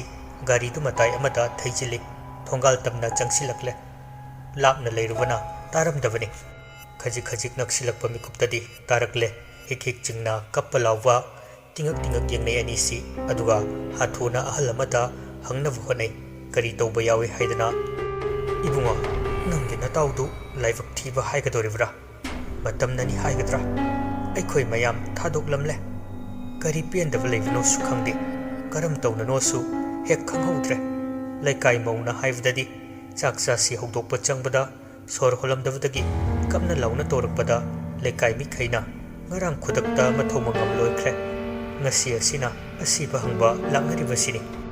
ꯋꯥ ꯂꯥꯡ ꯉꯥꯡꯈꯤꯗ꯭ꯔꯦ꯫ ꯌꯨꯝ ꯇꯝꯅ ꯍꯣꯠꯇꯅ ꯆꯦꯟꯁꯤꯜꯂꯛꯄꯅꯤ꯫ ꯊꯦꯝꯕꯒꯤ ꯃꯃꯥ ꯏꯕꯦꯝꯃ ꯃꯄꯥ ꯏꯕꯨꯡꯉꯣ ꯃꯆꯜ ꯃꯔꯤ ꯃꯇꯥ ꯈꯨꯗꯤꯡꯁꯨ ꯂꯩꯔꯝꯃꯤ ꯑꯉꯧꯕ ꯐꯤ ꯁꯦꯠ ꯆꯥꯗꯨꯅ ꯃꯥꯏꯊꯣꯡꯁꯤꯡꯗꯨ ꯌꯥꯗ꯭ꯔꯦ ꯌꯦꯡꯕꯗ ꯍꯔꯥꯎ ꯇꯌꯥꯝꯕ ꯃꯥꯡꯈ꯭ꯔꯦ ꯃꯤꯅꯣꯛ ꯑꯃ ꯎꯈꯤꯗ꯭ꯔꯦ ꯗꯥꯔꯤ ꯃꯌꯥꯗ ꯐꯝꯂꯒ ꯂꯩꯔꯝꯕꯅꯤ ꯊꯦꯝꯕꯒꯤ ꯃꯃꯥ ꯏꯕꯦꯝꯃꯗꯨ ꯀꯦꯡꯕ ꯗꯦꯕ ꯑꯅꯤ ꯎꯕꯗ ꯀꯞꯀꯅꯨ ꯌꯥꯗ꯭ꯔꯦ ꯍꯦꯟꯅ ꯀꯞꯈ꯭ꯔꯦ ꯍꯤꯛ ꯍꯤꯛ ꯁꯤꯡꯅ ꯀꯞꯂꯛꯏ ꯃꯇꯥꯎ ꯑꯅꯤꯗꯨ ꯋꯥ ꯍꯥꯏꯐꯝ ꯈꯪꯗꯦ ꯀꯔꯤ ꯇꯧꯅꯤ ꯀꯔꯤ ꯎꯠꯀꯅꯤ ꯈꯪꯖꯤꯜꯂꯛꯇꯦ ꯑꯌꯨꯛ ꯑꯁꯤꯗꯇ ꯃꯊꯪꯗꯒꯤ ꯄꯥꯎꯁꯤ ꯗꯦꯕ ꯑꯃꯗꯤ ꯀꯦꯡꯕꯒꯤ ꯏꯃꯨꯡꯗꯁꯨ ꯌꯧꯔꯛꯂꯔꯦ ꯉꯛꯄ ꯍꯥꯏꯕꯕꯨ ꯁꯥꯊꯤꯅ ꯉꯛꯈ꯭ꯔꯦ ꯄꯥꯎ ꯑꯁꯤ ꯏꯃꯨꯡ ꯑꯅꯤꯃꯛ ꯃꯆꯥꯒꯨꯝ ꯄꯣꯛꯇ ꯄꯣꯛꯃꯤꯟꯅꯕ ꯃꯆꯤꯟ ꯃꯅꯥꯎ ꯑꯃꯒꯨꯝ ꯂꯣꯏꯅ ꯇꯤꯟꯅꯖꯕ ꯃꯔꯨꯞ ꯑꯍꯨꯝꯅꯤ ꯂꯩꯀꯥꯏꯅ ꯐꯥꯎꯕ ꯊꯣꯏꯗꯣꯛ ꯍꯦꯟꯗꯣꯛꯅ ꯈꯪꯂꯤꯕꯅꯤ ꯃꯔꯨꯞ ꯑꯍꯨꯝ ꯑꯁꯤꯒꯤ ꯃꯔꯤ ꯂꯃꯈꯥꯡꯗ ꯈꯪꯍꯧꯗꯅ ꯃꯔꯨꯞ ꯑꯃꯅ ꯆꯠꯈ꯭ꯔꯕꯗ ꯗꯦꯕ ꯑꯃꯗꯤ ꯀꯦꯡꯕꯒꯤ ꯃꯥꯏꯊꯣꯡ ꯏꯐꯛ ꯐꯛꯆꯤꯟꯅ ꯎꯔꯦ ꯌꯨꯝꯒꯤ ꯃꯤꯁꯤꯡ ꯋꯥꯔꯤ ꯋꯥꯇꯥꯏ ꯇꯧꯔꯤꯉꯩ ꯅꯥꯔꯣꯟꯗ ꯂꯣꯟꯅ ꯗꯦꯕ ꯀꯦꯡꯕ ꯑꯅꯤꯗꯨ ꯊꯦꯝꯕꯒꯤ ꯀꯥ ꯇꯝꯅ ꯆꯨꯝꯊ꯭ꯔꯤꯡ ꯆꯪꯂꯛꯄꯅꯤ ꯋꯥ ꯂꯥꯡ ꯉꯥꯡꯅꯗꯦ ꯑꯃꯒ ꯌꯦꯡꯅꯗꯨꯅ ꯃꯇꯥꯎ ꯊꯦꯝꯕꯒꯤ ꯀꯥꯗ ꯇꯨꯃꯤꯟꯅ ꯐꯂꯛ ꯌꯦꯡꯗꯨꯅ ꯃꯔꯩꯔꯛꯂꯦ ꯅꯤꯡꯉꯝꯗꯕꯁꯨ ꯐꯥꯎꯔꯦ ꯄꯦꯟꯗꯕꯁꯨ ꯊꯨꯝꯂꯛꯂꯦ ꯑꯔꯣꯏꯕ ꯑꯣꯏꯅꯁꯨ ꯎꯅꯍꯧꯗ ꯑꯔꯣꯏꯕ ꯋꯥꯔꯤ ꯋꯥꯇꯥꯏꯁꯨ ꯁꯥꯟꯅꯍꯧꯗ ꯃꯤꯀꯨꯞ ꯈꯔ ꯇꯨꯃꯤꯟꯅ ꯂꯦꯞꯂꯒ ꯂꯩꯕꯗ ꯃꯄꯤ ꯏꯔꯥ ꯆꯦꯟꯅ ꯊꯣꯛꯂꯛꯈꯤꯕꯅꯤ ꯃꯇꯥꯎꯒꯤ ꯌꯨꯝꯗꯒꯤ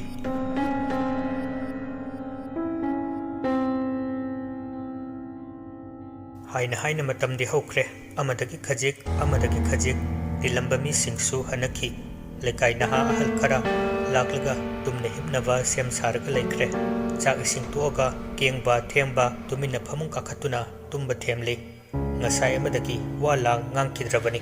ꯀꯦꯡꯕ ꯑꯃꯗꯤ ꯗꯦꯕ ꯑꯅꯤꯒꯤ ꯏꯃꯨꯡ ꯃꯅꯨꯡ ꯃꯤꯁꯤꯡꯁꯨ ꯂꯦꯛꯂꯦ ꯑꯍꯤꯡꯁꯤꯃꯗꯤ ꯊꯦꯝꯕꯒꯤ ꯃꯌꯨꯝꯗ ꯑꯃꯠꯇ ꯌꯥꯎꯖꯕꯤ ꯊꯦꯝꯕꯒꯤ ꯃꯆꯜ ꯋꯥꯈꯜ ꯆꯥꯎꯊꯣꯛꯄ ꯉꯝꯗ꯭ꯔꯦ ꯃꯕꯨꯡꯒ ꯅꯤꯡꯊꯤꯅ ꯋꯥꯔꯤ ꯐꯥꯎꯕ ꯁꯥꯟꯅꯗ ꯏꯔꯥꯏ ꯍꯦꯛ ꯂꯥꯏꯊꯣꯛꯅ ꯀꯔꯤꯁꯨ ꯅꯠꯇꯕꯗ ꯃꯈꯣꯏ ꯊꯥꯗꯣꯛꯂꯝꯂꯒ ꯆꯠꯈꯤꯕ ꯑꯁꯤꯅ ꯅꯤꯡꯉꯝꯗꯅ ꯃꯩꯔꯤ ꯆꯨꯍꯧꯕꯅꯤ ꯑꯐꯕ ꯉꯥꯛꯇꯁꯨ ꯁꯣꯟꯅꯗꯦ ꯂꯩꯀꯥꯏ ꯃꯤꯁꯤꯡꯁꯨ ꯃꯁꯤꯡ ꯁꯨꯏ ꯆꯤꯟꯒꯟꯕ ꯈꯔꯅꯗꯤ ꯐꯅ ꯁꯣꯟꯅꯗꯦ ꯁꯣꯔ ꯊꯠꯄ ꯑꯣꯏꯗꯣꯏꯅꯦꯃꯤ ꯂꯥꯡꯕ ꯈꯣꯠꯄ ꯄꯥꯝꯖꯈ꯭ꯔꯕ ꯋꯥꯔꯛꯄ ꯌꯧꯗꯕ ꯃꯇꯝ ꯆꯥꯔꯤꯉꯩ ꯀꯣꯏꯕ ꯆꯠꯂꯤꯅꯦꯅ ꯆꯠꯂꯒꯅꯦ ꯂꯝꯒꯤ ꯂꯥꯏ ꯁꯣꯏꯗꯅ ꯑꯣꯛꯅꯔꯝꯒꯅꯤ ꯁꯣꯔ ꯊꯠꯂꯤꯕ ꯍꯣꯏꯅꯦ ꯃꯆꯥꯁꯦ ꯍꯟꯗꯛ ꯃꯣꯏꯒꯤ ꯄꯔꯤꯈ꯭ꯌꯥ ꯑꯗꯨ ꯂꯣꯏꯕꯗꯒꯤ ꯃꯥꯒ ꯃꯥꯟꯅꯖꯕ ꯃꯇꯥꯎ ꯑꯅꯤꯗꯨꯒ ꯄꯥꯗꯅ ꯀꯣꯏꯆꯠ ꯆꯠꯇꯅ ꯂꯩꯈ꯭ꯔꯕꯅꯤ ꯃꯊꯣꯡ ꯆꯥꯗꯕ ꯊꯕꯛ ꯇꯧꯔꯝꯒꯅꯤꯌꯦ ꯑꯗꯨꯅꯅꯤ ꯃꯊ꯭ꯋꯥꯏ ꯃꯥꯡꯖꯔꯤꯗꯨ ꯐꯅ ꯑꯝꯇ ꯉꯥꯡꯅꯈꯤꯗ꯭ꯔꯦ ꯆꯨꯝꯅ ꯑꯃꯠꯇ ꯈꯟꯅꯈꯤꯗ꯭ꯔꯦ ꯑꯐꯕꯗꯒꯤ ꯐꯠꯇꯕꯅ ꯍꯦꯟꯈꯤꯕꯅꯅꯤ ꯑꯔꯥꯟꯕꯅ ꯑꯆꯨꯝꯕ ꯁꯥꯈꯤꯕꯅꯤ ꯑꯍꯤꯡ ꯃꯌꯥꯏ ꯆꯕꯨꯛꯇꯅꯤ ꯇꯨꯝꯅ ꯍꯤꯞꯅꯔꯝꯕ ꯃꯤꯔꯛꯇꯒꯤ ꯅꯍꯥ ꯑꯃ ꯐꯔꯛꯇ ꯃꯤꯀꯞ ꯊꯣꯔꯛꯂꯔꯦ ꯆꯨꯝꯅ ꯁꯤꯕ ꯃꯤꯁꯤ ꯅꯠꯇꯕꯅ ꯌꯨꯝꯗ ꯑꯍꯤꯡ ꯂꯦꯛꯄ ꯃꯤꯗ ꯅꯠꯇꯅ ꯂꯩꯀꯥꯏ ꯃꯤꯌꯥꯝ ꯈꯔꯁꯨ ꯀꯤꯅꯕꯅꯤ ꯑꯗꯨꯏ ꯃꯊꯛꯇ ꯑꯍꯤꯡ ꯆꯕꯨꯛꯁꯤꯗ ꯃꯤꯀꯞ ꯐꯠ ꯊꯣꯛꯂꯛꯄꯁꯤꯗ ꯑꯀꯣꯏꯕꯗ ꯀꯤꯊꯤ ꯀꯤꯔꯨꯝ ꯇꯧꯅ ꯍꯥꯏꯔꯞ ꯂꯩꯔꯒ ꯌꯦꯡꯉꯤ ꯂꯩꯀꯥꯏꯒꯤ ꯄꯥꯈꯪꯅꯤ ꯊꯦꯝꯕꯒꯤ ꯃꯤꯁꯤ ꯀꯔꯝ ꯇꯧꯕ ꯉꯍꯥꯛꯇꯤ ꯅꯤꯡꯊꯤꯅ ꯈꯪꯗꯦ ꯃꯃꯥꯅ ꯑꯁꯤꯕ ꯏꯃꯨꯡꯅꯤ ꯃꯤ ꯋꯥꯠꯂꯤ ꯅꯈꯣꯏ ꯑꯃꯅꯤ ꯂꯦꯛꯂꯨꯅꯕ ꯍꯥꯏꯗꯅ ꯃꯄꯥꯒ ꯂꯣꯏꯅꯅ ꯂꯥꯛꯄꯅꯤ ꯑꯍꯤꯡ ꯃꯃꯩꯁꯤꯗ ꯐꯔꯛ ꯏꯇꯥ ꯇꯥꯈꯩ ꯃꯤꯀꯞ ꯊꯣꯔꯛꯄꯁꯤꯗ ꯀꯤꯔꯨꯞ ꯑꯀꯣꯏꯕꯗ ꯌꯦꯡꯂꯤꯉꯩ ꯆꯩꯔꯛꯇ ꯇꯨꯡꯗ ꯐꯠ ꯁꯝꯈꯤꯕꯗꯨ ꯏꯈꯪ ꯈꯪꯅ ꯃꯅꯤꯡ ꯑꯣꯟꯊꯣꯛꯅꯕ ꯂꯥꯛꯅꯩ ꯉꯁꯥꯏ ꯑꯃꯗꯤ ꯃꯩ ꯊꯥꯟꯈꯤꯕꯅꯤ ꯃꯩꯁꯨ ꯃꯨꯠꯈ꯭ꯔꯕ ꯈꯪꯗꯦ ꯄꯨꯡ ꯃꯝꯂꯦ ꯀꯧꯖꯦꯡ ꯍꯥꯔꯧꯒꯤ ꯃꯈꯣꯜ ꯃꯔꯛꯇ ꯃꯤꯠꯃꯥꯡꯗ ꯃꯤꯇꯝ ꯑꯃ ꯎꯔꯛꯂꯦ ꯌꯨꯝꯒꯤꯅ ꯃꯃꯥꯡ ꯊꯣꯡ ꯏꯍꯥꯟ ꯍꯥꯟꯕ ꯀꯥ ꯆꯪꯅꯕꯒꯤ ꯊꯣꯡꯂꯣꯝꯗ ꯑꯃꯨꯕ ꯃꯤꯇꯝ ꯑꯃꯅ ꯊꯣꯡ ꯂꯥꯟꯊꯣꯛꯑꯒ ꯏꯃꯨꯡ ꯆꯪꯈꯤꯕꯗꯨ ꯊꯥꯕꯜꯒꯤ ꯃꯨꯁꯤꯕ ꯃꯉꯥꯜꯂꯛꯇ ꯃꯤꯠꯃꯥꯡꯗ ꯏꯁꯦꯡ ꯁꯦꯡꯅ ꯎꯔꯛꯂꯕꯗ ꯒ꯭ꯌꯥꯟ ꯇꯥꯗ ꯂꯦꯛꯊꯈ꯭ꯔꯦ ꯃꯁꯥꯗꯨ ꯃꯪꯂꯥꯟ ꯑꯃꯅꯤ ꯗꯦꯕ ꯀꯦꯡꯕ ꯑꯅꯤꯒꯤ ꯈꯣꯟꯊꯥꯡ ꯌꯩꯅ ꯋꯥꯍꯩ ꯈꯔ ꯄꯥꯎꯗꯝꯂꯝꯃꯤ ꯁꯛꯎꯗꯕ ꯈꯣꯟꯖꯦꯜ ꯑꯃꯅ ꯑꯃꯨꯛꯀ ꯍꯟꯅ ꯆꯠꯂꯨꯈꯣ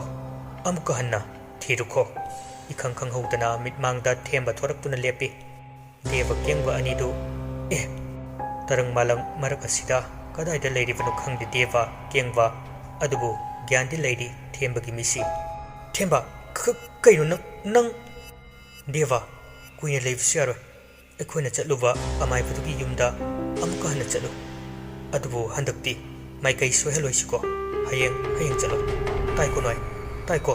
अइना हाइसि बाप ताइको केंगबा थेंबगी वहाइदुदा कइनो थेंबा निपा ताब्रा नंग हाइसे अई वा हाइबसु लोहेनखिद्रे मंगाल अमगा लोइनना मिटमांगदा nganthorакpa मिटपांगथोकpa ngamde thakatkhre मिटमांगदा लंखलक्लिबा मंगाल अदुना मखुत अनि चंगदना मिटमांगदु खन्नब कन्न होनै मंगलांदु ताइबंग फाउदोरक्ले केंगबा अमदि देवा अनिदु फुक फुक हौगले हुमांगना चोलमले मसासिंदु अमगा मिथिंग अममम येंगनतुना मिकुप खरा लेरक्ले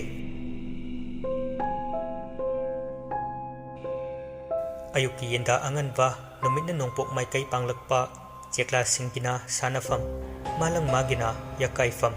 नोंमदोल मागिना nganthoi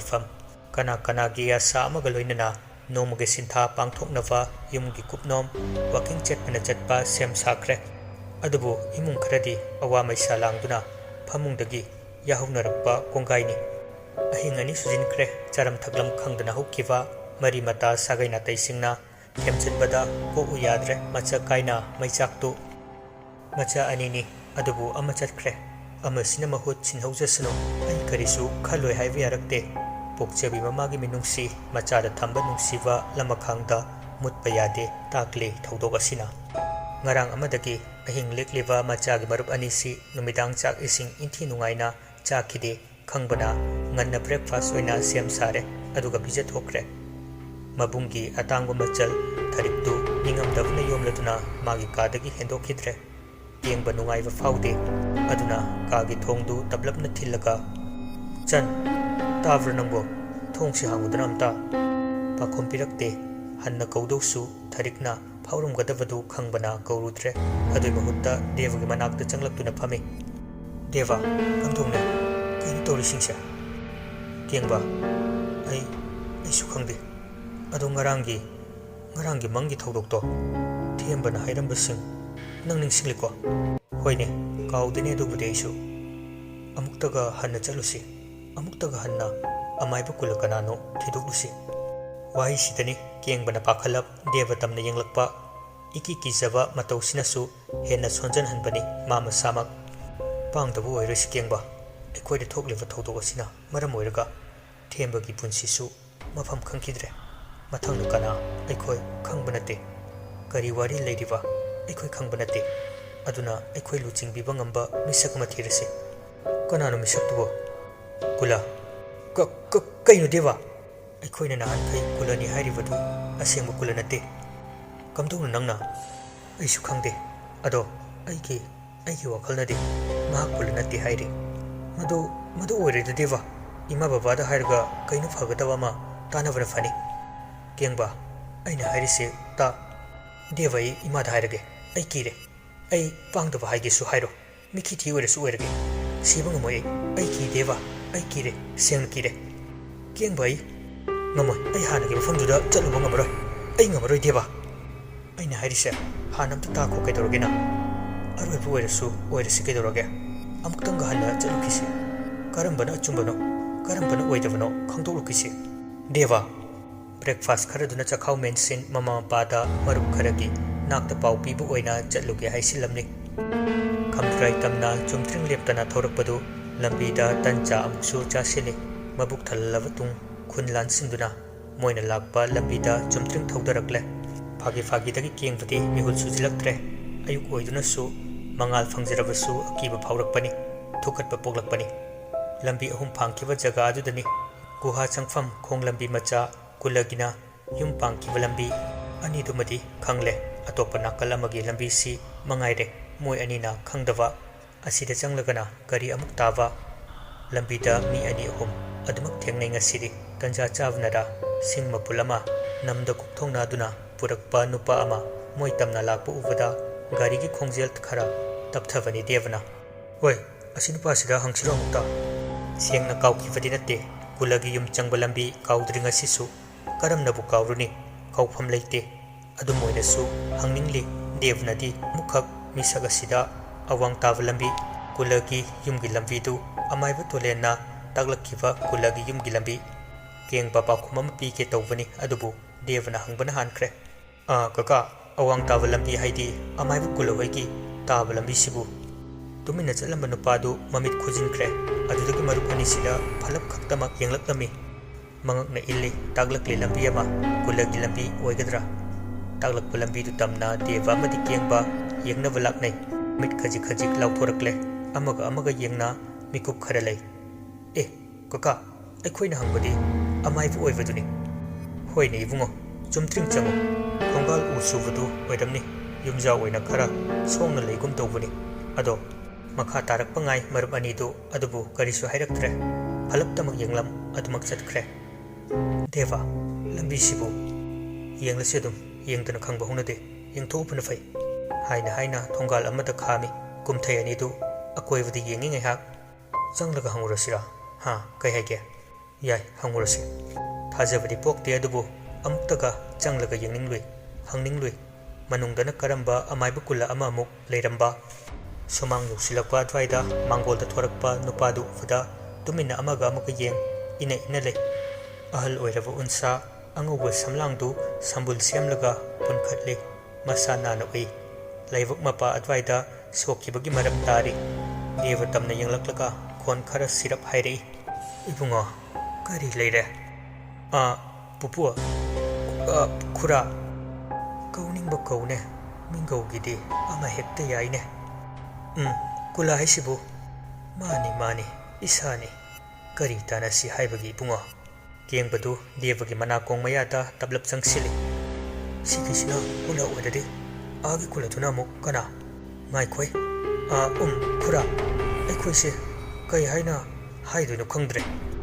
ꯅꯨꯡꯄꯥꯜ ꯐꯥꯎꯅ ꯌꯦꯡꯕ ꯀꯨꯂꯒꯤ ꯃꯤꯠꯌꯦꯡꯗꯒꯤ ꯅꯥꯊꯩꯗꯨꯅ ꯆꯦꯟꯕ ꯌꯥꯗ꯭ꯔꯦ ꯈꯪꯈ꯭ꯔꯦ ꯋꯥꯔꯤ ꯑꯃ ꯂꯩꯔꯦ ꯅꯍꯥ ꯑꯅꯤꯁꯤꯒꯤ ꯄꯨꯛꯅꯤꯡꯗ ꯅꯤꯡꯉꯤ ꯃꯥꯅ ꯃꯇꯝ ꯀꯨꯏꯅꯗꯒꯤ ꯉꯥꯏꯖꯔꯛꯄ ꯋꯥꯐꯝ ꯑꯗꯨꯒꯤ ꯃꯔꯝ ꯑꯣꯏꯍꯜꯂꯝꯃꯨ ꯍꯥꯏꯅ ꯗꯦꯕꯅ ꯑꯃꯥꯏꯕ ꯀꯨꯂ ꯍꯥꯏꯁꯤ ꯍꯣꯏꯅꯦ ꯃꯥꯅꯤꯅꯦ ꯏꯕꯨꯡꯉꯣ ꯉꯥꯏꯈꯣꯁꯦ ꯃꯥꯡꯒꯣꯜꯁꯤꯗ ꯀꯥꯈꯠꯂꯛꯎ ꯐꯤꯗꯥ ꯊꯥꯏ ꯐꯝꯍꯜꯂꯤ ꯑꯅꯤꯗꯨ ꯀꯥꯈꯠꯍꯟꯗꯨꯅ ꯗꯦꯕ ꯋꯥꯈꯜ ꯈꯔ ꯈꯟꯊꯔꯛꯂꯦ ꯀꯣꯛ ꯁꯥꯟꯅꯒꯦ ꯅꯤꯡꯂꯛꯂꯦ ꯊꯥꯖꯕ ꯑꯃ ꯃꯥꯡꯈꯤꯕ ꯌꯥꯎꯕꯅ ꯑꯣꯏꯗꯕꯁꯨ ꯍꯥꯏꯔꯛꯂꯦ ꯈꯨꯔꯥ ꯋꯥꯔꯤꯁꯤ ꯑꯁꯤ ꯍꯥꯏꯔꯒ ꯊꯦꯝꯕꯒꯤ ꯋꯥꯔꯤ ꯈꯨꯗꯤꯡ ꯂꯣꯠꯁꯤꯜꯂꯕ ꯇꯨꯡ ꯒꯨꯍꯥ ꯃꯅꯥꯛꯇ ꯆꯪꯂꯨꯕꯒꯤ ꯇꯨꯡꯗ ꯃꯈꯣꯏꯗ ꯊꯣꯛꯈꯤꯕꯁꯤꯡ ꯑꯣꯏꯅ ꯁꯛ ꯂꯣꯠꯄ ꯀꯨꯂ ꯑꯗꯨꯒꯤ ꯋꯥꯔꯤ ꯂꯣꯏꯅ ꯂꯣꯠꯂꯒ ꯂꯤꯔꯛꯂꯦ ꯗꯦꯕꯅ ꯀꯦꯡꯕ ꯃꯌꯥ ꯀꯨꯝꯃꯤ ꯗꯦꯕꯒꯤ ꯋꯥꯍꯩ ꯈꯨꯗꯤꯡ ꯇꯤꯡꯉꯛꯅ ꯇꯥꯕ ꯅꯠꯇ ꯇꯨꯃꯤꯟ ꯐꯝꯗꯨꯅ ꯃꯀꯣꯛꯇꯨ ꯆꯨꯝꯃꯤ ꯍꯥꯏꯅ ꯅꯣꯝꯂꯒ ꯂꯩꯈ꯭ꯔꯦ ꯀꯨꯂꯗꯨ ꯅꯣꯡꯃꯩ ꯇꯧꯔꯛꯂꯦ ꯍꯧꯖꯤꯛ ꯈꯛꯇꯗ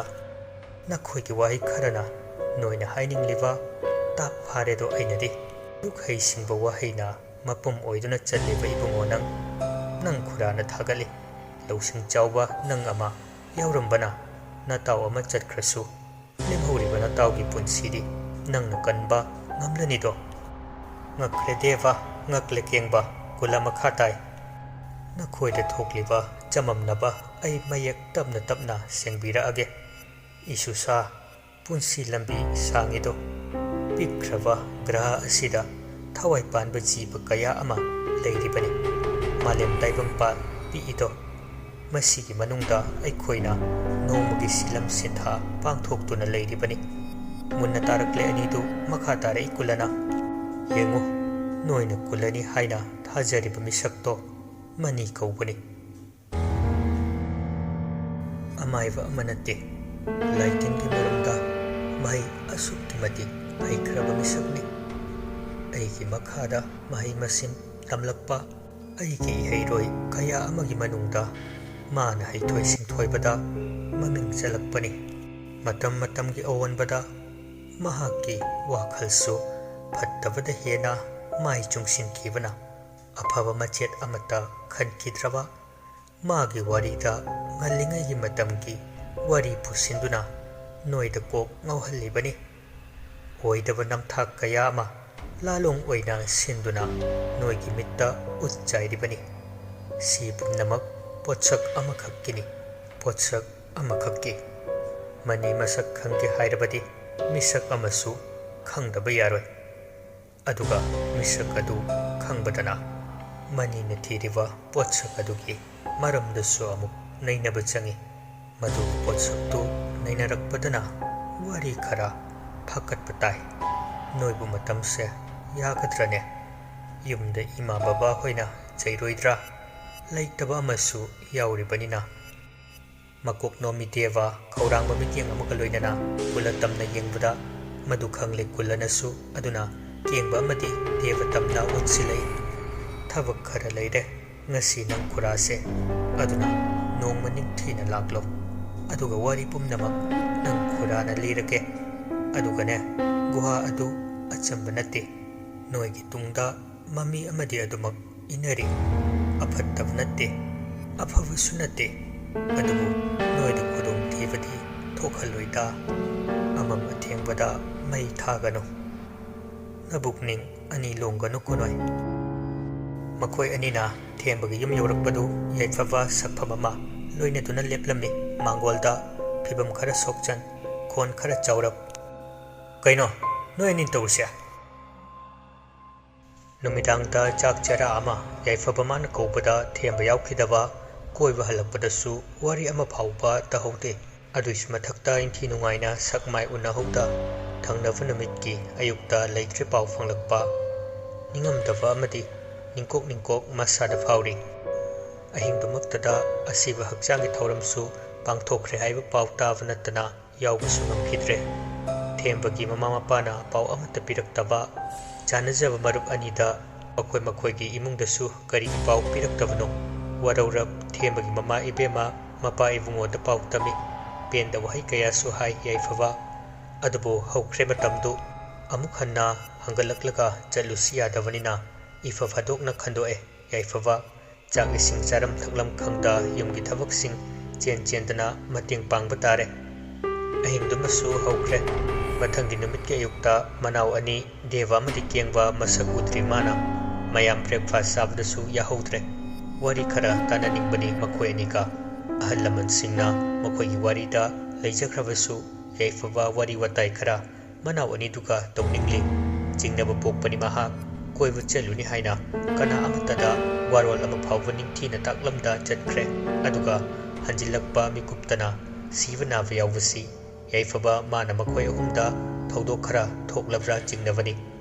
माना खंगबा मनाव सिंगी मसुंग ममानबा सिंगदगी पाउ लवी अदुबो कना अमत उई खंगी हाइरखिद्रे अयुक्तुदा मथा सारे मयुम यौरुरे ममा मपागा इरु माइथजरबा मतुंगदा अमुक हन्ना थेंबगी युमदा थुंगला फाउबा मनाव अनि हंजिलकलमद्री कॉल तौगदबसु फोनदि थनमले मपाल साउरी थोरकपनी तुंगदा फट समलगा चेनखिबा साउम फंगी तुंग ओइना फलप तमक येंगलमी कनासु उदे करी लेके खंगदे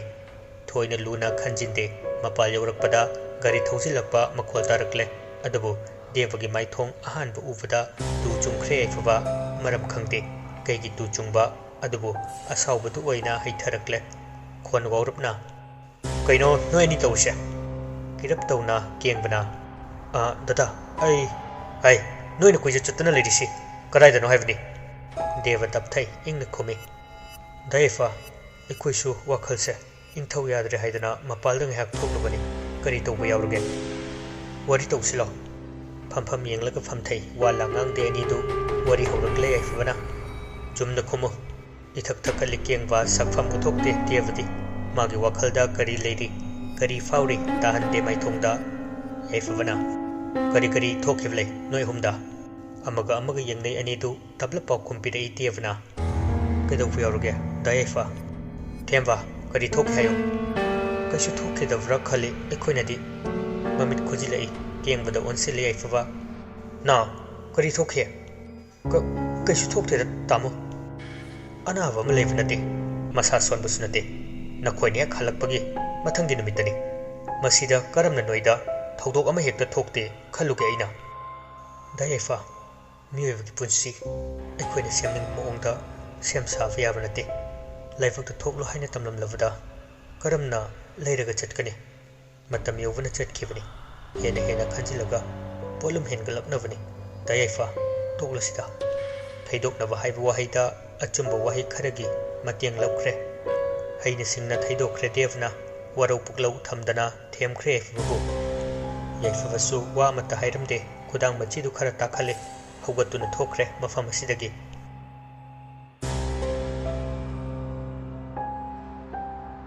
नुमिदांगदु फामुंगदा फमी अनिदु वाखल चुसिनरी अमगा कुलगी मनाक्ता करी नुमिता चटपा करमना हलसिंगदा हाइरंबा करंबा मओंगदा चटकनी खनै साहुम अमा नाइना सिलि नुसिसु इखंग खंगदबा मनिल फंगी केंगबा ngarang amadagi masadu ihe hengade marak-marakta magi tungda kana amana samlaga chatpa amam maraktagi mafam amada chongkiba singtai tadaba nate adubu thoina khanjiluba leite iyang yangna khandoktuna lakli ayambana devana